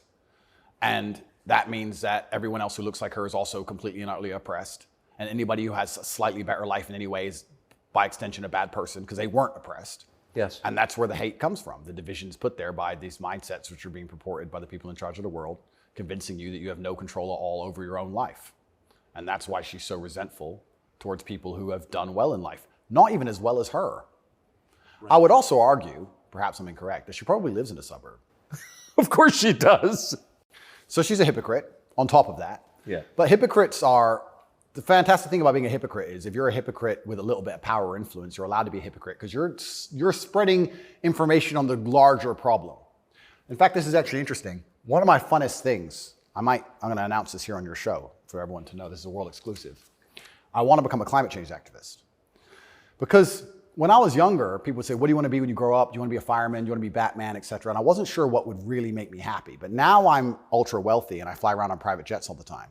I think that now is the time for me to become one of those hypocritical climate change activists. 100%. It's going to be super fun. Well, as your carbon footprint grows, your concern about carbon footprints grows. Absolutely. Eat the bugs. Sell your car. How dare you eat meat? On my jet, of course, I have meat, but I'm allowed to be a hypocrite because I'm spreading awareness for the overall problem. It's for the greater good. It's for the greater good. I have to get to the climate change activist meetings. So, Which happened to be in Switzerland, I noticed. of course. So, although I'm flying on, well, before this arrest. They're never in New Jersey. Never. So before this arrest, I was on about 3 or 4 jets a week. But every single time I was flying on my private plane, I was extremely concerned about the carbon footprint. Of course you were. And so I am now a climate change activist. I just want to let the whole world know.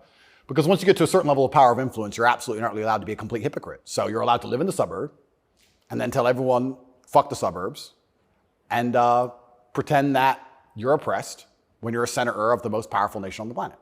Because it's a logic fail on every level. So one of the human activities has got to produce the greatest carbon footprint is, I would think, war, right? I would think so. Diesel-powered machines, munitions going off. So I was a little bit surprised to see Greta Thunberg with Zelensky this morning.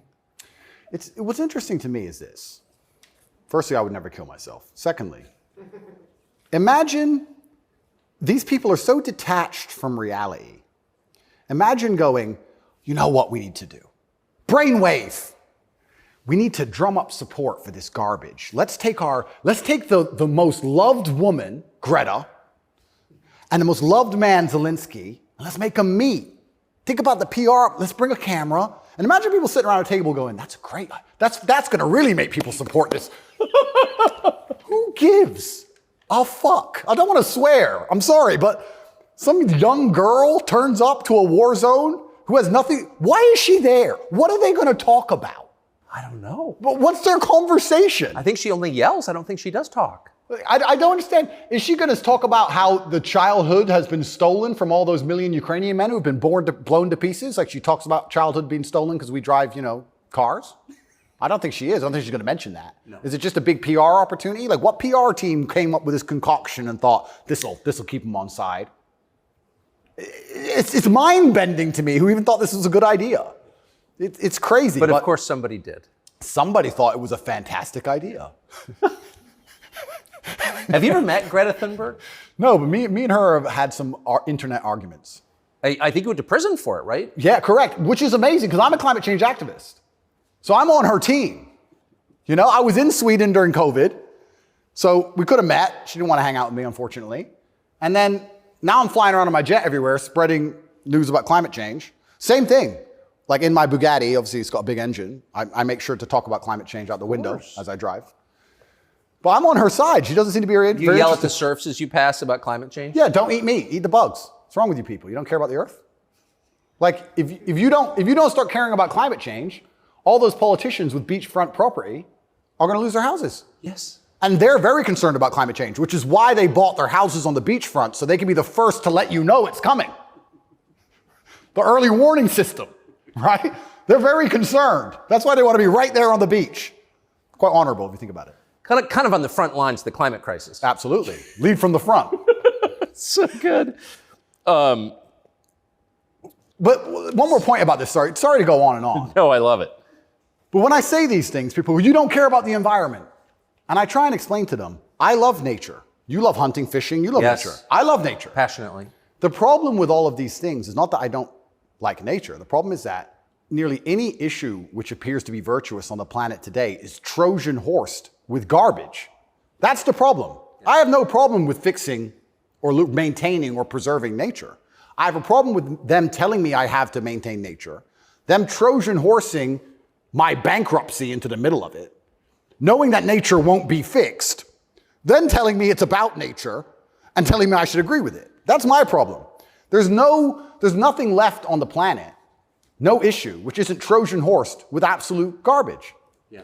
And if you're going to sit there and tell me that I need to give more money to the government to stop the sun from being hot, I'm going to argue with you that I'd rather keep my money. Thank you very much. Yes. So this is the problem with all these issues. It's nearly anything. When I argue against them, people are like, you don't care about the issue. I do. But you're not smart enough to understand that the legislation around this issue is so large, it hasn't even been read by most of the people voting for it. Yeah. And there's something in the middle of it which is going to damage every single person's life, which has nothing at all to do with the issue itself.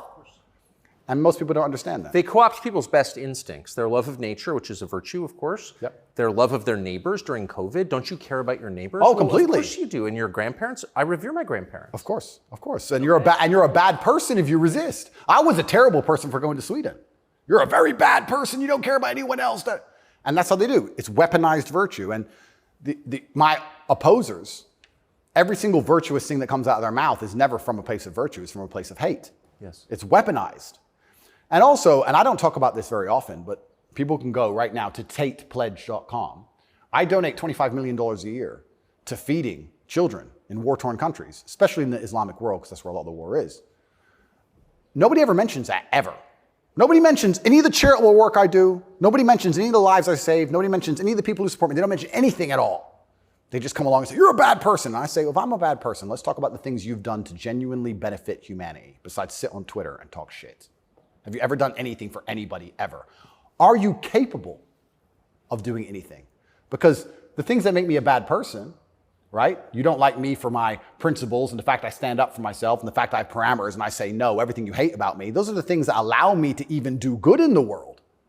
If I was like you, mush, goo, I couldn't even help anyone. If you had to help someone today, how could you even do it? You're broke and you're lazy and you're stupid. You can't even enlighten anybody. You can just spread hate. How is that helping the world? These people are a net negative, genuinely. And that's what's so crazy about being attacked for your morality, like I'm being now. And when you're a good person in general, they attack your morality because the people who are attacking you are absolutely and utterly immoral. The ultimate hypocriticism. Ultimate. Even more than my private jet climate change stance. So it's certainly unique. I do like to believe, though, we're entering a new stage of consciousness. I do like to believe, at least from 10 to 15 years ago, more people are, I think COVID woke some people up. I do like to believe the MSM credibility is tanking in real time. Trump helped massively. Fake news. 2 words. Before Trump, when did you ever hear fake news? I didn't really hear it that often. No. Fake news, fake news, fake news. And he did a fantastic job of that, and he's starting to wake people up. So I'd like to believe there's a degree of us winning, but I just want to make it very clear to the people who attack me and the people who attack anybody who stands up for what they believe in, a lot of their virtue signaling is just hate peddling. And when they can't call you unsuccessful and they can't call you stupid, they have to find a way to hurt you. And the only way they can do that is to say you're a bad person. I've noticed. Yes, I have. So here's Joe Biden expressing his concern about how Putin is doing in the war in Iraq. Interesting. It's hard to tell, but he's clearly losing the war in Iraq. He's losing the war at home. And he has become a bit of a pariah around the world. Do you think Putin is losing the war in Iraq? I don't think he's losing the war in Iraq. I don't think he's fighting a war in Iraq. Okay. He also said he's losing the war at home. I don't think he's fighting in Russia. And I'm also not sure he's losing. So it's a pretty interesting statement on many levels. It's scary. You know, it's a joke, but it's scary. Because I would never kill myself, but I think the reason he was put into office is because he's incompetent. Yes. Because that makes him easy to control and influence. That's what's most scary. It's not scary that he's become incompetent in office. It's that they looked at him and goes, that's who we need. That guy. That's what's most scary to me. Does it surprise you that the weakest president is also the most destructive? Weak men are always destructive because hurt people hurt people. Yeah. I don't know, I heard, someone said that to me a long time ago. Hurt people hurt people. They were talking about a relationship. And I said, that's true. If your heart's been broken, you're probably going to be a bit of an asshole and break someone's heart. Hurt people hurt people. And then I thought, well, if you're a weak man and you're going through life and you don't have the strength and resilience to resist the trials and tribulations of being a man, and you're constantly hurt by everything, and you're constantly upset and depressed and sad because you're weak, how could you possibly do good? Hurt people, right? To do good, you have to be a good person to begin with, and to be a good person, you're virtuous, and you've gone through a lot of things that made you strong. This is what's mind-bending to me, that the idea that strong men are somehow bad. And it's the ultimate hypocrisy, because as soon as something happens, especially physically, as soon as a liberal is attacked, they call the police. Defund the police! Call the police. Don't be masculine. Police officer, please. They want a big, strong man with a gun. Guns are bad. They want him to have one, right? So the ultimate hypocrisy on every level is absolutely and utterly insane. At the base realities of humanity, the absolute base reality, strength in men is respected and wanted. And I think that the closer you get to unfortunate circumstance, the closer you get to reality. They go hand in hand. And then everyone's looking for the strong men. So strong men should always lead, I believe. And for a longest period of human time, that's how society functioned. The strongest men led. But in the Western world now, that doesn't seem to be the case anymore. And weak men are emotionally led. They're not particularly stoic. They're impulsive. And I would say that the most heinous acts, perhaps, that happen in modern society today are purported and committed by weak men. I don't think a school shooter is a strong man. I think it's a weak man. I think it's a man who's been picked on, got butt hurt, is upset, girls don't like him, never learned any emotional control. He's the kind of person who does exactly what the TV tells him to do. Act out your feelings, cry when you want to cry. Well, now he's angry, so now what? You told him to act out his feelings. What do you expect him to do? I think that weak men do the worst things. I think weak men hurt women. I think weak men rob stores because they don't want to wake up and work hard and go to work and do it the honorable way. It's a weak man who goes and steals. It's a weak man who beats the shit out of a girl. It's a weak man who shoots up a school. This is all weak men stuff. And society as a whole is telling men to be weaker and weaker, saying it's somehow the solution to everything because being a man is toxically masculine. Being a strong man is bad. It's toxically masculine. To be a good man, you have to be a very weak one. Well, look at the most heinous acts that are committed in society. Show me a strong, honorable, virtuous man of principle who's doing any of this stuff. So weak men commit the atrocities in this world. Absolutely they do. And it's weak men who also attack anybody of virtue, because I think when you're weak, you're intrinsically unhappy. Yeah. I don't think as a man you can be happy if you're weak. I think happiness and strength go hand in hand. Yes. I think that's how we're supposed to be, right? Even strength of mind, strength of conviction, strength of something. If you're weak, you're going to be miserable. So I do find satisfaction in the fact that most of the men who truly dislike me are miserable and weak. And also, like I said earlier about women being gatekeepers, women are fantastic. Women are they're like a barometer for society. I would say you can measure the strength of a society or the virtue of a society or how decayed a society is largely by the actions of many women. I'd like to argue that point. I can argue that point in many different ways. But women really want their man to be strong. Of course. They will punish you for being weak. And I'm not saying you can never cry to your woman. I'm not saying you can never open up to your woman. But there's going to become a time where she expects you to just be capable. There's a problem. And even if you don't know how to fix it, your job as a man is to say, I'll handle it. Even if you have no money and no hope. And to go find a way to fix the problem. If you're weak and go, I don't know, she becomes very resentful towards you. And she'll punish you for that weakness. And I think what she's trying to do on an evolutionary standard is inspire you to man up, because it's your job to protect her, isn't it? Of course. So if she sees you and looks at you and doesn't see you as a man who can protect her, she can't respect you. So every survey of female happiness in the West shows just a straight decline since about 1970 till now. Women are becoming less happy in the West. I think it's very obvious. What accounts for that? How can you be happy when all the men around you aren't men, right? We are the most beautiful union that God has possibly created on the planet. A feminine woman and a masculine man. It's the most beautiful union that can possibly exist. It raises children the best. Both parties are happier. Both parties gain. It's a net positive for everybody. There's no negative. There's no downside. But if you destroy one side of the equation, then the other side is going to be completely and utterly miserable and unhappy.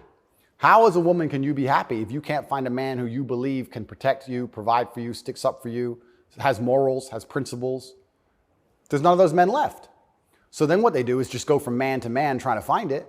And by the time they've been through enough men to maybe find someone semi-close to it, they've been through too many men to ever be happy. And then you have the absolute destruction of Western society. We talk about why men don't get married anymore. I can tell you why I wouldn't want to get married in America. I don't see the point in being married to a woman who's had so many partners before me that she can't properly pair bond with me, and then giving her the opportunity to financially destroy me. I think that would be a bad chess move. And I do believe in marriage. I think society would be better if everyone was married. I'm saying that if you're living in an immoral society, being a moral person, if you're not careful about it, you can get wrecked. If the game is rigged, you have to be very careful if you play it. So how do we encourage men to get married? Well, they need to be worth marrying, but so do the women, right? So everything's decaying on both sides. Everything's spiraling.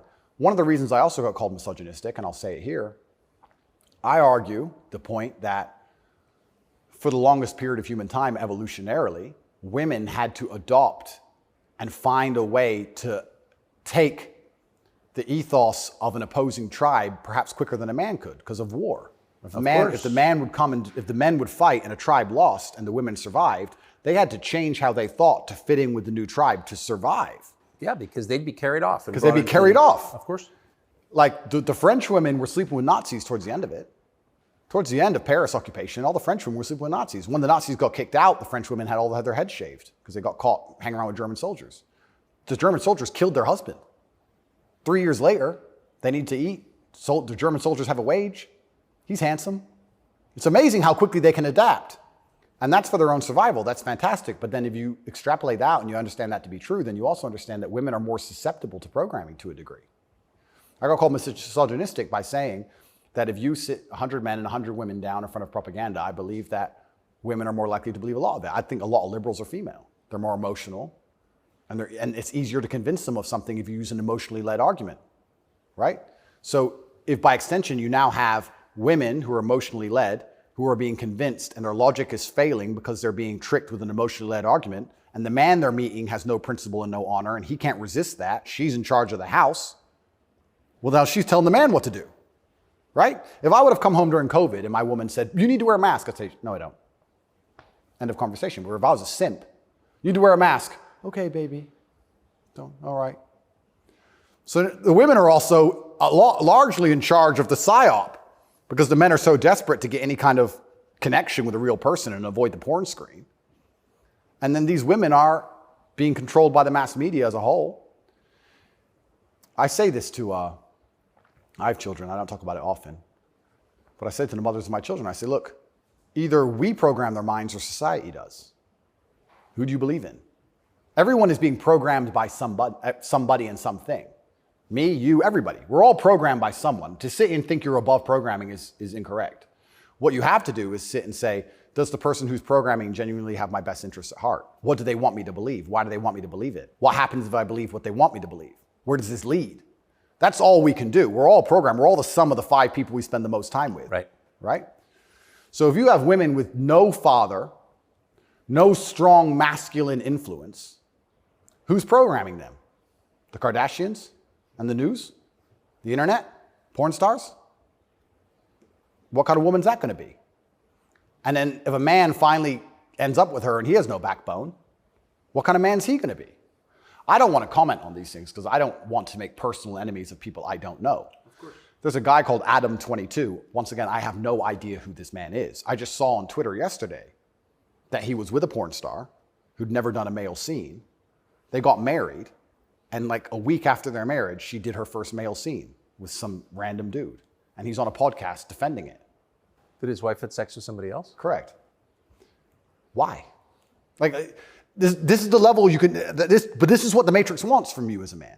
They want the woman in charge and the man below with no backbone, because if the woman's in charge, they can emotionally affect her. They can scare her. You can scare a woman easier than you can scare a man. A man. A real man's hard to scare.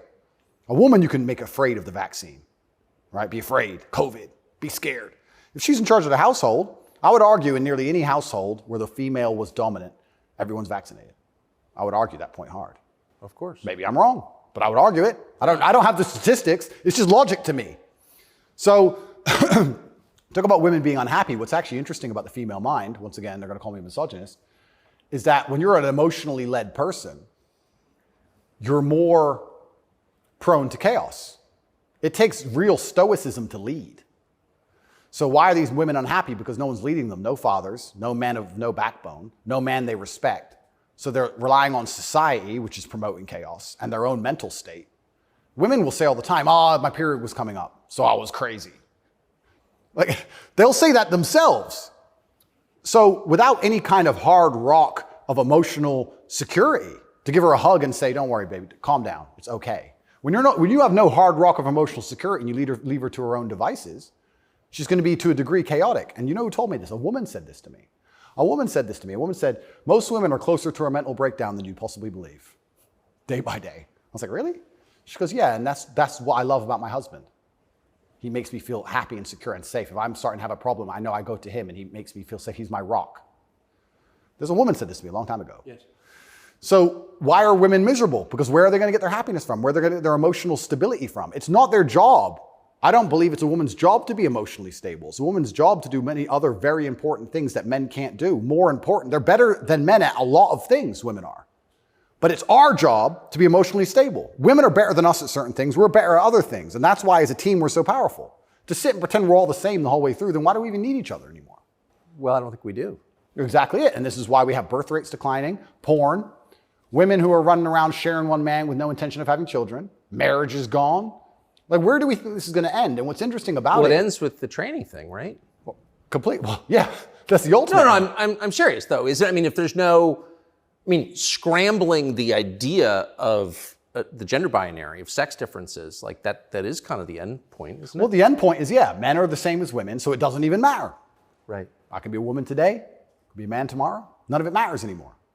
I also think a large part of this transsexual movement, I think a large part of it is a deliberate attack on us and our senses because they're trying to convince us to ignore our eyes.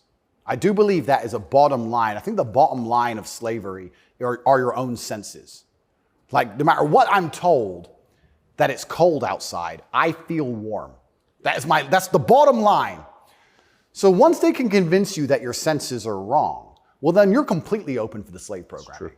Once you can look at something with your eyes and ignore your eyes, you're a prime candidate. So I think a lot of this has also something to do with that. You are going to say that's a girl. That's what you are going to say because you have to. And if you say it long enough, you'll think it. And if you won't, your children will because we'll tell them. So eventually, you're going to say it. And then it becomes true.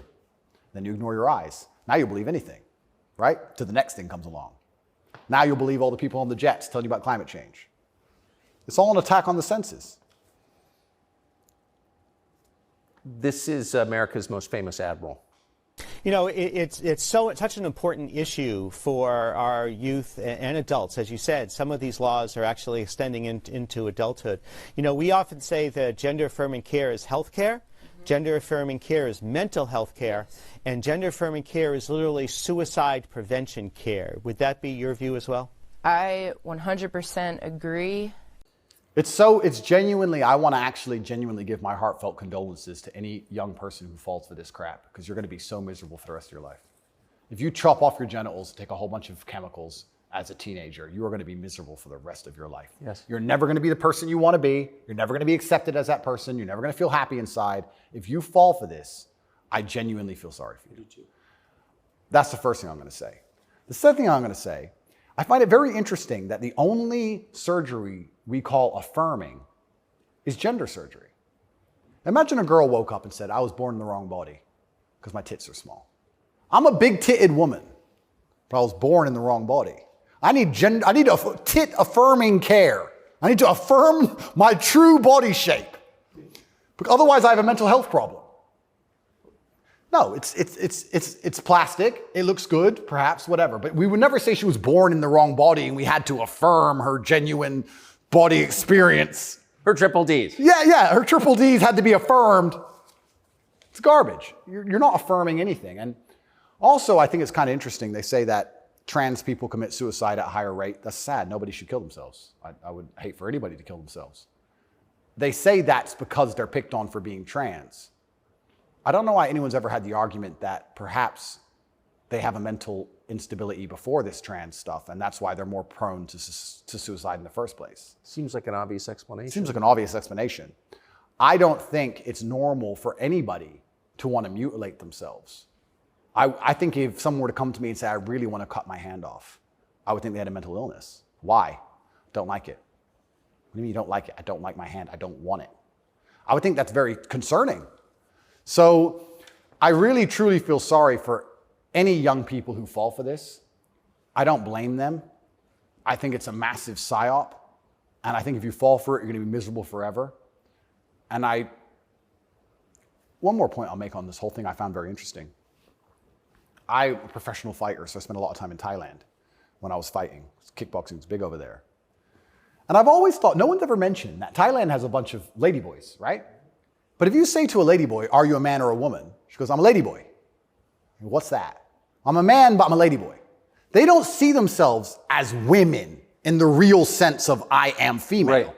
They don't want to compete against women in sports. They don't want to pretend they can have kids. They don't talk about having periods. They're like, oh, I'm a ladyboy. It's like kind of like a in between. It's got its own thing. India has the same. Yeah, it's fine. Nobody over there is genuinely arguing that they are actually female. Only in America are we doing that. And that's what's the craziest thing of all. Even if you truly, truly believe you need to change gender, and you truly believe it's the right path for you, and you believe you're not being psyoped, and you believe you're going to be happy, and you believe you need to mutilate yourself, that's all fine. But then to come along with the hubris and arrogance to tell me that I have to pretend you're something you're not, Yes. biologically. That's right. That's absolutely not really arrogant. You can't tell me what I have to call you, right? I'm allowed to come to my own conclusions and opinions. And the whole point of being a human is that we've gone through life long enough to identify patterns. Imagine humans didn't identify patterns. One person went and got ate by the lion. You watch it happen. Then you go for a turn. Like, no, you work out over time. Don't go near the lion, right?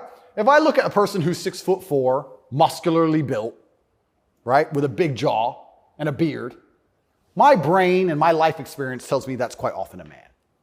That's Very often it is. very often. That's the conclusion I've come to. To come along and say, no, because I've decided to do X, Y, Z, you have to ignore all of the patterns you've identified throughout your entire life and everything you believe to be true. You have to throw away all the science and your entire worldview and everything about how you view the world. You have to eject that from your brain and call me what I want to be called is extremely arrogant.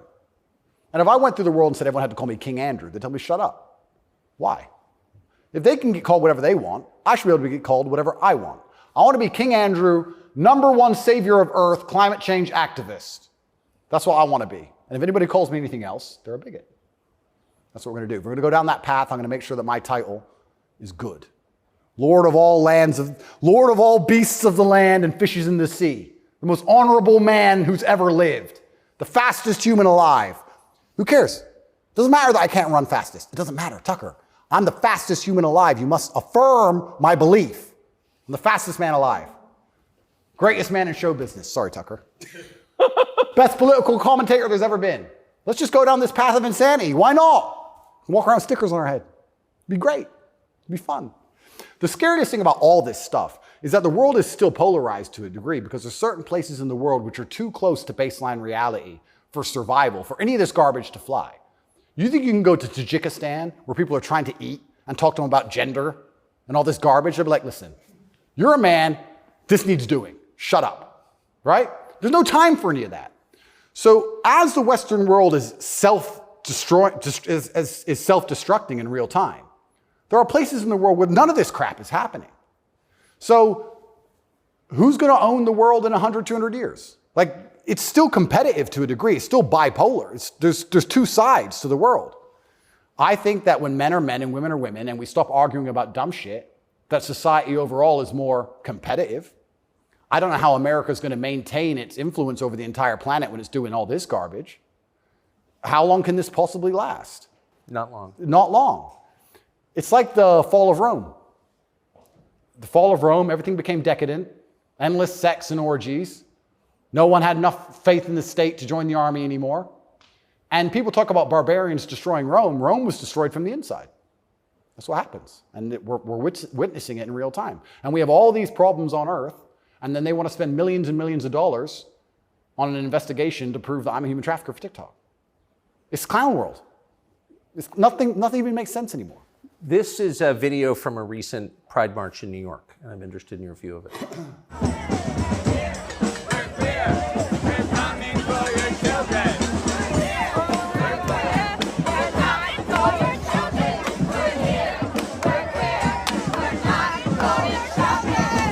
So I have a few points on this. The first point is that it is an unfortunate reality, and I'm not going to be called a bigot. I'm going to talk about the reality that the homosexual community cannot reproduce in and of themselves. So for them to have a community into the future, they do need your children. That's how they think. For there to be a homosexual community in 100 years from now, they need straight people's kids, because only straight people have children. So they're telling the truth. That's the first thing. They mean what they say. The second thing is, I think a lot of this is an attention grab by them. I think they are slightly disappointed in how tolerant many people actually are. I have no problem with gay people. I don't care. I'm gay. Cool. I want to get married. Fine. I'm going to wave my dick in your kid's face. Wait a second. Yeah. They push it to a point where we have to react. And then when we react, they say we're bigoted. Children are innocent, and destruction of innocence is one of the most disgusting things on the face of the planet. It's terrible if a child is killed in a war. It's terrible if a child's mind is warped by any propaganda mechanism. They're innocent. What I don't understand is why, imagine heterosexual men walking around naked saying we're coming for the children. Well, someone gets shot. Absolutely. So why is it when you For good reason. Completely. So as soon as there's this sexual orientation, they're completely protected. And I think that the whole point of having children as a whole is to instill them with your worldview. I know if I have children, I want them to be like me. We just talked about my last name and how I want them to honor me into post-death. Then I want them to be a representation of me, which means they should believe in my values and my creeds. Why is a group of people in New York walking around telling me what they're going to teach my kids and what my kids should believe? They're not your kids, they're my kids. Right. And that's what's so scary, because children are impressionable and children are raised by the state and the internet effectively, which is why they want me off the internet. But they'll let a lot of people stay on the internet that say a lot of things. I'll argue that if I was transgender, the American embassy would have told Romania they were bigoted and removed me pretty quickly. I would genuinely argue that point.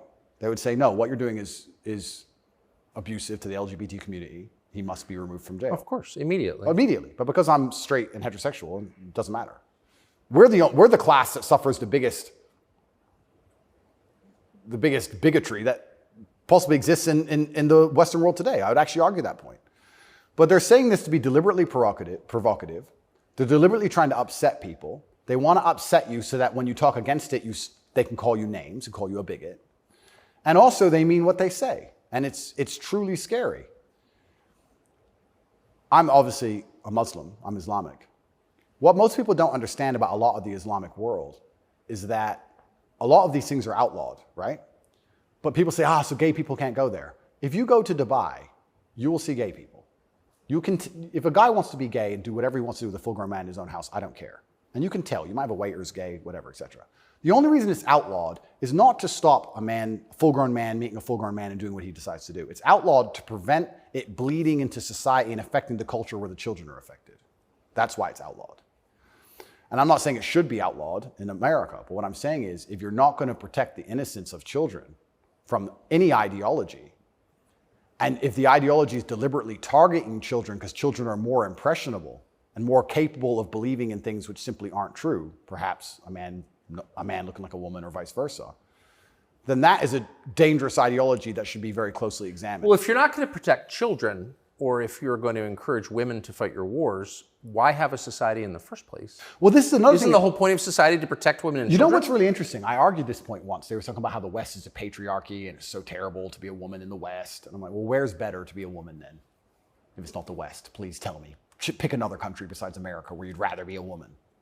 It's garbage to begin with, but you're saying, America's a patriarchy and Americans are all misogynistic.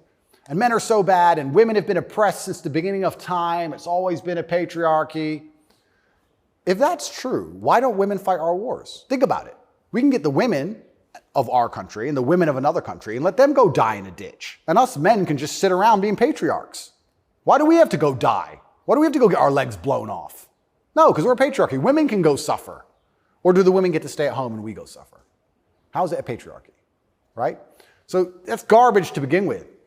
But I think, genuinely to go back to that point, any ideology which is waking up and saying, our worldview is so extreme, the only way we can truly ensure it exists into the future is to find the most susceptible people on the planet to program and attack their minds, children. I think that's a destructive ideology and should be very closely looked at. And it doesn't matter if it's LGBTQ or anything else. I think if you sit children down and pump propaganda into their brain, and that's the only way you can get what you want, then there's probably something wrong with your ideas because you're afraid to challenge them with a grown adult. You don't want a fair fight. You understand? They don't want a fair fight. They want to sit with a child who has no idea what he's talking about and tell him that men are women and women are men, and vice versa, and just completely confuse the poor child because they don't want a fair fight against a rational adult. And that's scary. It doesn't seem a huge improvement over, say, ISIS to me. Absolutely. That's how do you convince somebody to blow themselves up? Well, you find a young man, teenage boy, and you program his mind. Exactly. And it's exactly the same thing. They don't try and convince an older man to blow himself up because he's going to sit there and go, well, why don't you blow yourself up? And then there's an argument. You go find a young, susceptible person, right? And that's what's so scary about all of it. And it's also kind of funny that like this whole LGBTQ thing is also linked to the patriarchy, also linked to all this other garbage and all these other false narratives and false ideas. And it's these people who are attacking me saying I'm dangerous for women because I'm a misogynist. You're dangerous for women for pretending men are women. You're more dangerous for women than I am. I'm saying a man's a man's, a woman's a woman. You're saying that if I put a wig on, I could go punch women in the face in the boxing ring. Who's dangerous for women? It's insanity.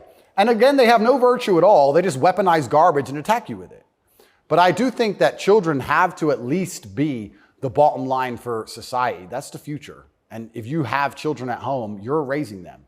And if you struggle to feed them, the government doesn't care. They are yours, and they're your problem and your responsibility, and you deal with all of the stress and all the worry of them being out late at night and all the responsibility of taking care of them, and you went through hell for them to exist. You don't owe their minds to anybody else. You don't owe it. So there has to be a point where you stand up and say, no, I raised this child. It's my child, not That's yours. my child. It's not yours. Absolutely. What do you make of Julian Assange? I think that it's crazy. It's the number one way to shut up the BBC, that's for sure. To mention him. Say, oh, you're a journalist. You care about journalism, do you? You care about a fair and independent story. Why is Assange in Belmarsh? Very interesting. What do they say? They don't answer. They try and change subject. They always do. I did it. I stole it from the Azerbaijani president. He started it. I saw that. Yeah, it's great. Do you know him? I don't know him, but I've seen enough of his interviews to like him. Me too. Yeah, I like him. And this is what I'm saying about the world. There's so many places in the world where they still live very firmly in the real world. All of this garbage is just the result of the very simple, easy lives that we have.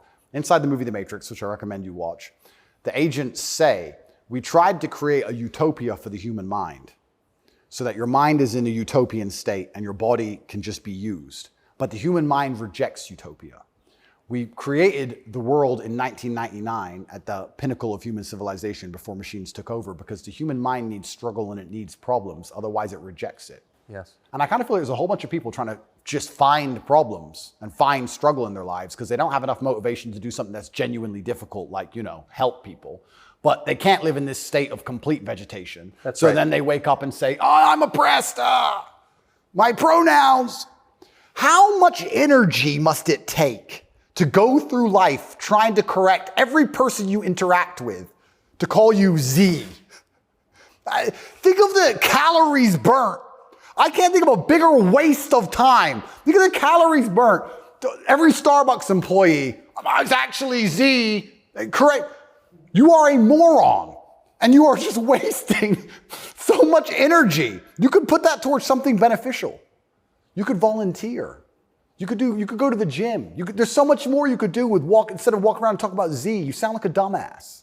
But they're just finding struggle because they don't have any actual important struggle in their lives. And that's why it only exists in the decadent West. Do you think the coming famine will change that? Absolutely. I would argue that when the famine comes, I think all these feminists will look for a strong man of resource who is stoic, who has a good network, who's capable and important and respected.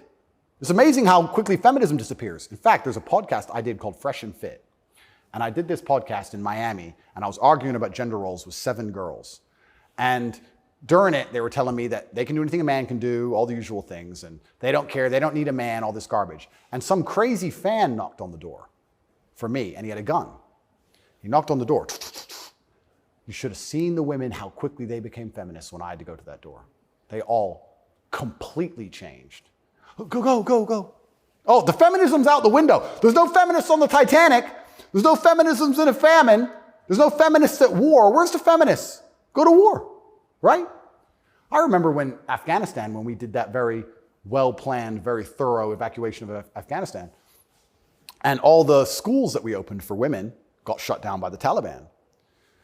And I was having this conversation with someone, and I was saying, okay, well, you're an Afghan man, right? You've been hired by the Afghan Defense Force, and America's now left, and you have a meager wage, and America's left, and the Taliban are coming.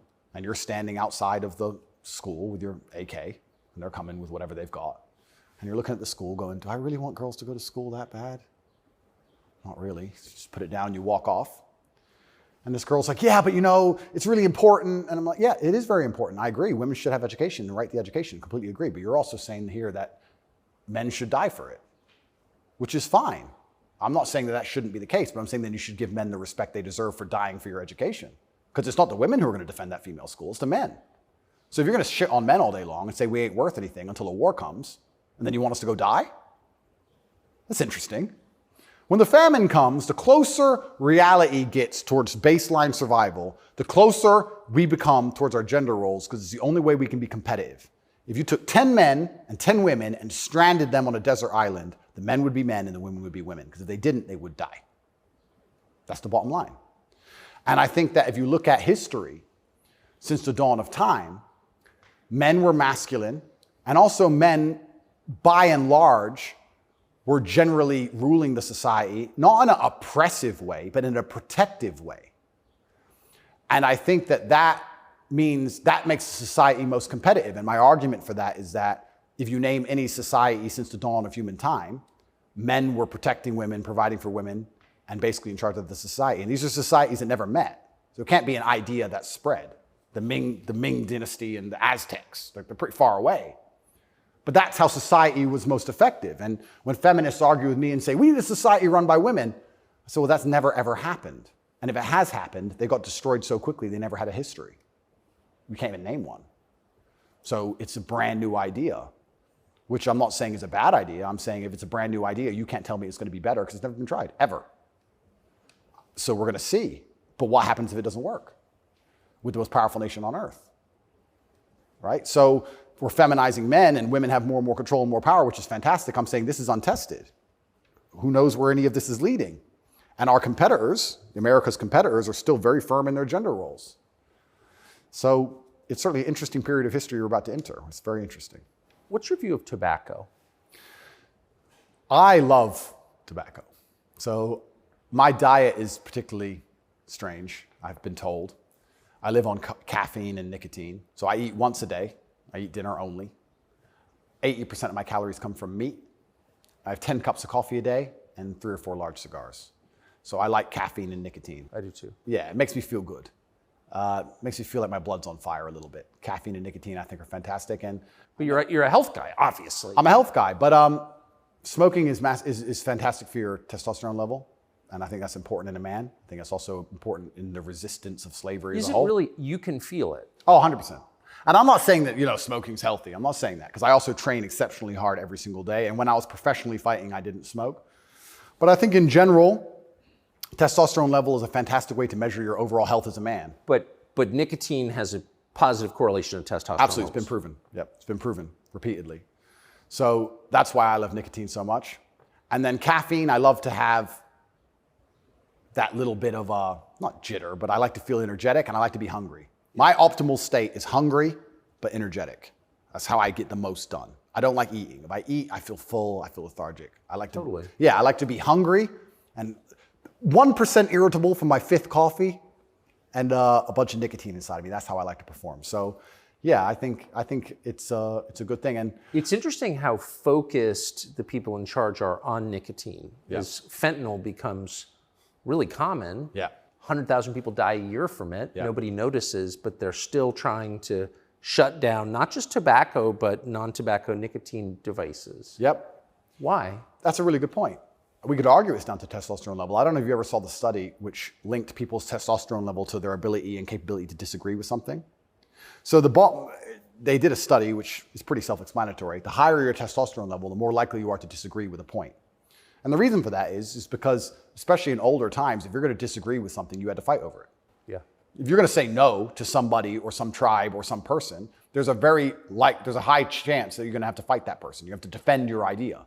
If you don't have the propensity or the capability to defend your idea, then why would you go against the ideas of the people who are stronger than you? So reducing testosterone levels make men more compliant and more complacent because we're less likely to say no because we can't defend what we think. Why would we say you're wrong, but we can't do anything about it? We might as well just say, well, then you're right. Might makes right. Right. So reducing testosterone levels in men is something which I believe they're trying very hard to do. And if you read the studies, they're succeeding. Testosterone levels have gone off the edge, off the cliff. And perhaps that's why they attack smoking so heavily. I understand that smoking a lot of cigarettes can be very bad for you, but I think everything in moderation. And I think that overall, I would rather smoke a few cigars today and maintain my testosterone level, which it's good for, than not. I think the benefits outweigh the negatives. Couldn't agree more. And my final question is about digital currency. Yep. Do you think it's inevitable, and what would its effects be? CBDCs are inevitable, and they're scary. They're super scary because it's the final absolute realm of control. I mean, they're already removing cash from society. I think they say that because they want to be able to trace things easier, and that's certainly part of it. But I also have another theory on it. I think if you have a $50 bill, and I give it to the barber for my haircut, and then he goes and buys groceries with it from the grocer, and the grocer goes and gets his car washed, the $50 goes from place to place, and after 20 or 30 transactions, the $50 bill belongs to somebody, and it's worth $50. Whereas if I pay by card, 1.5% goes to the bank. And then if he takes the money I've given him and pays for the groceries, 1.5% goes to the bank.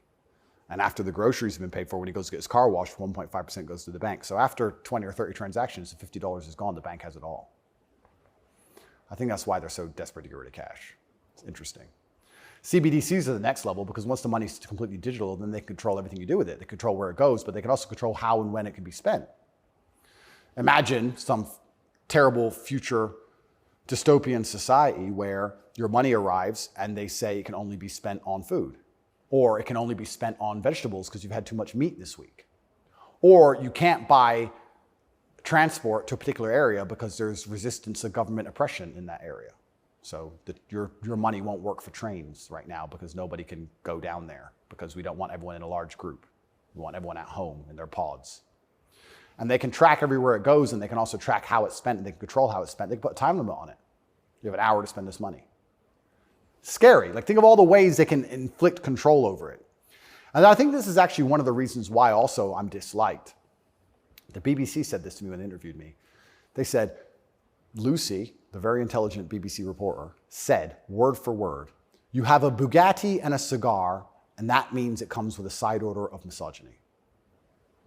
I said, how does having a Bugatti and a cigar come with a side order of misogyny? And you can order misogyny on the side? Looks like it.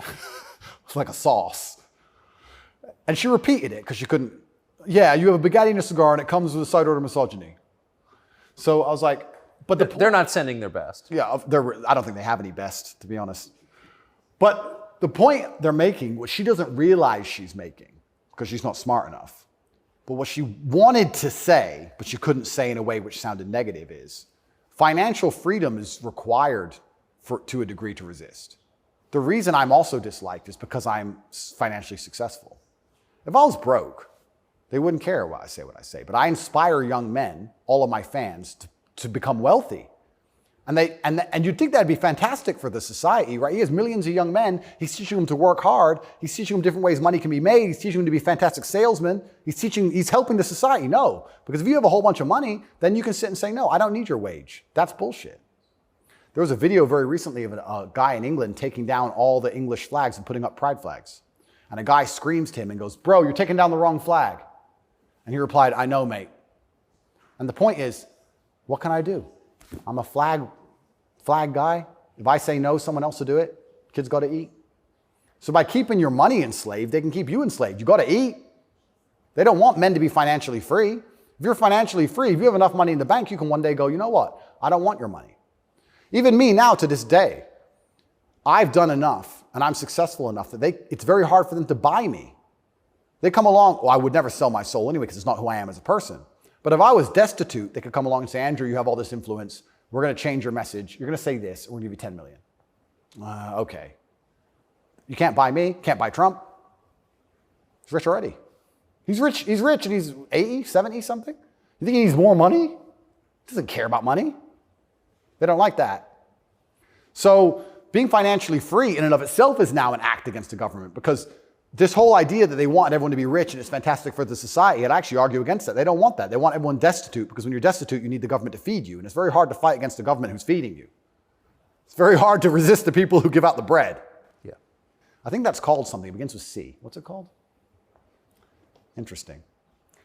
I also heard another interesting theory from a very intelligent person one day, and it was that every government on earth, all of them, in all of their different forms, China, which says it's communist and is capitalist, and all the different in-betweens to the capitalist West, every government on earth is slowly encroaching on trying to become as controlling as powerful as possible. They all want to be as controlling as possible over their citizens.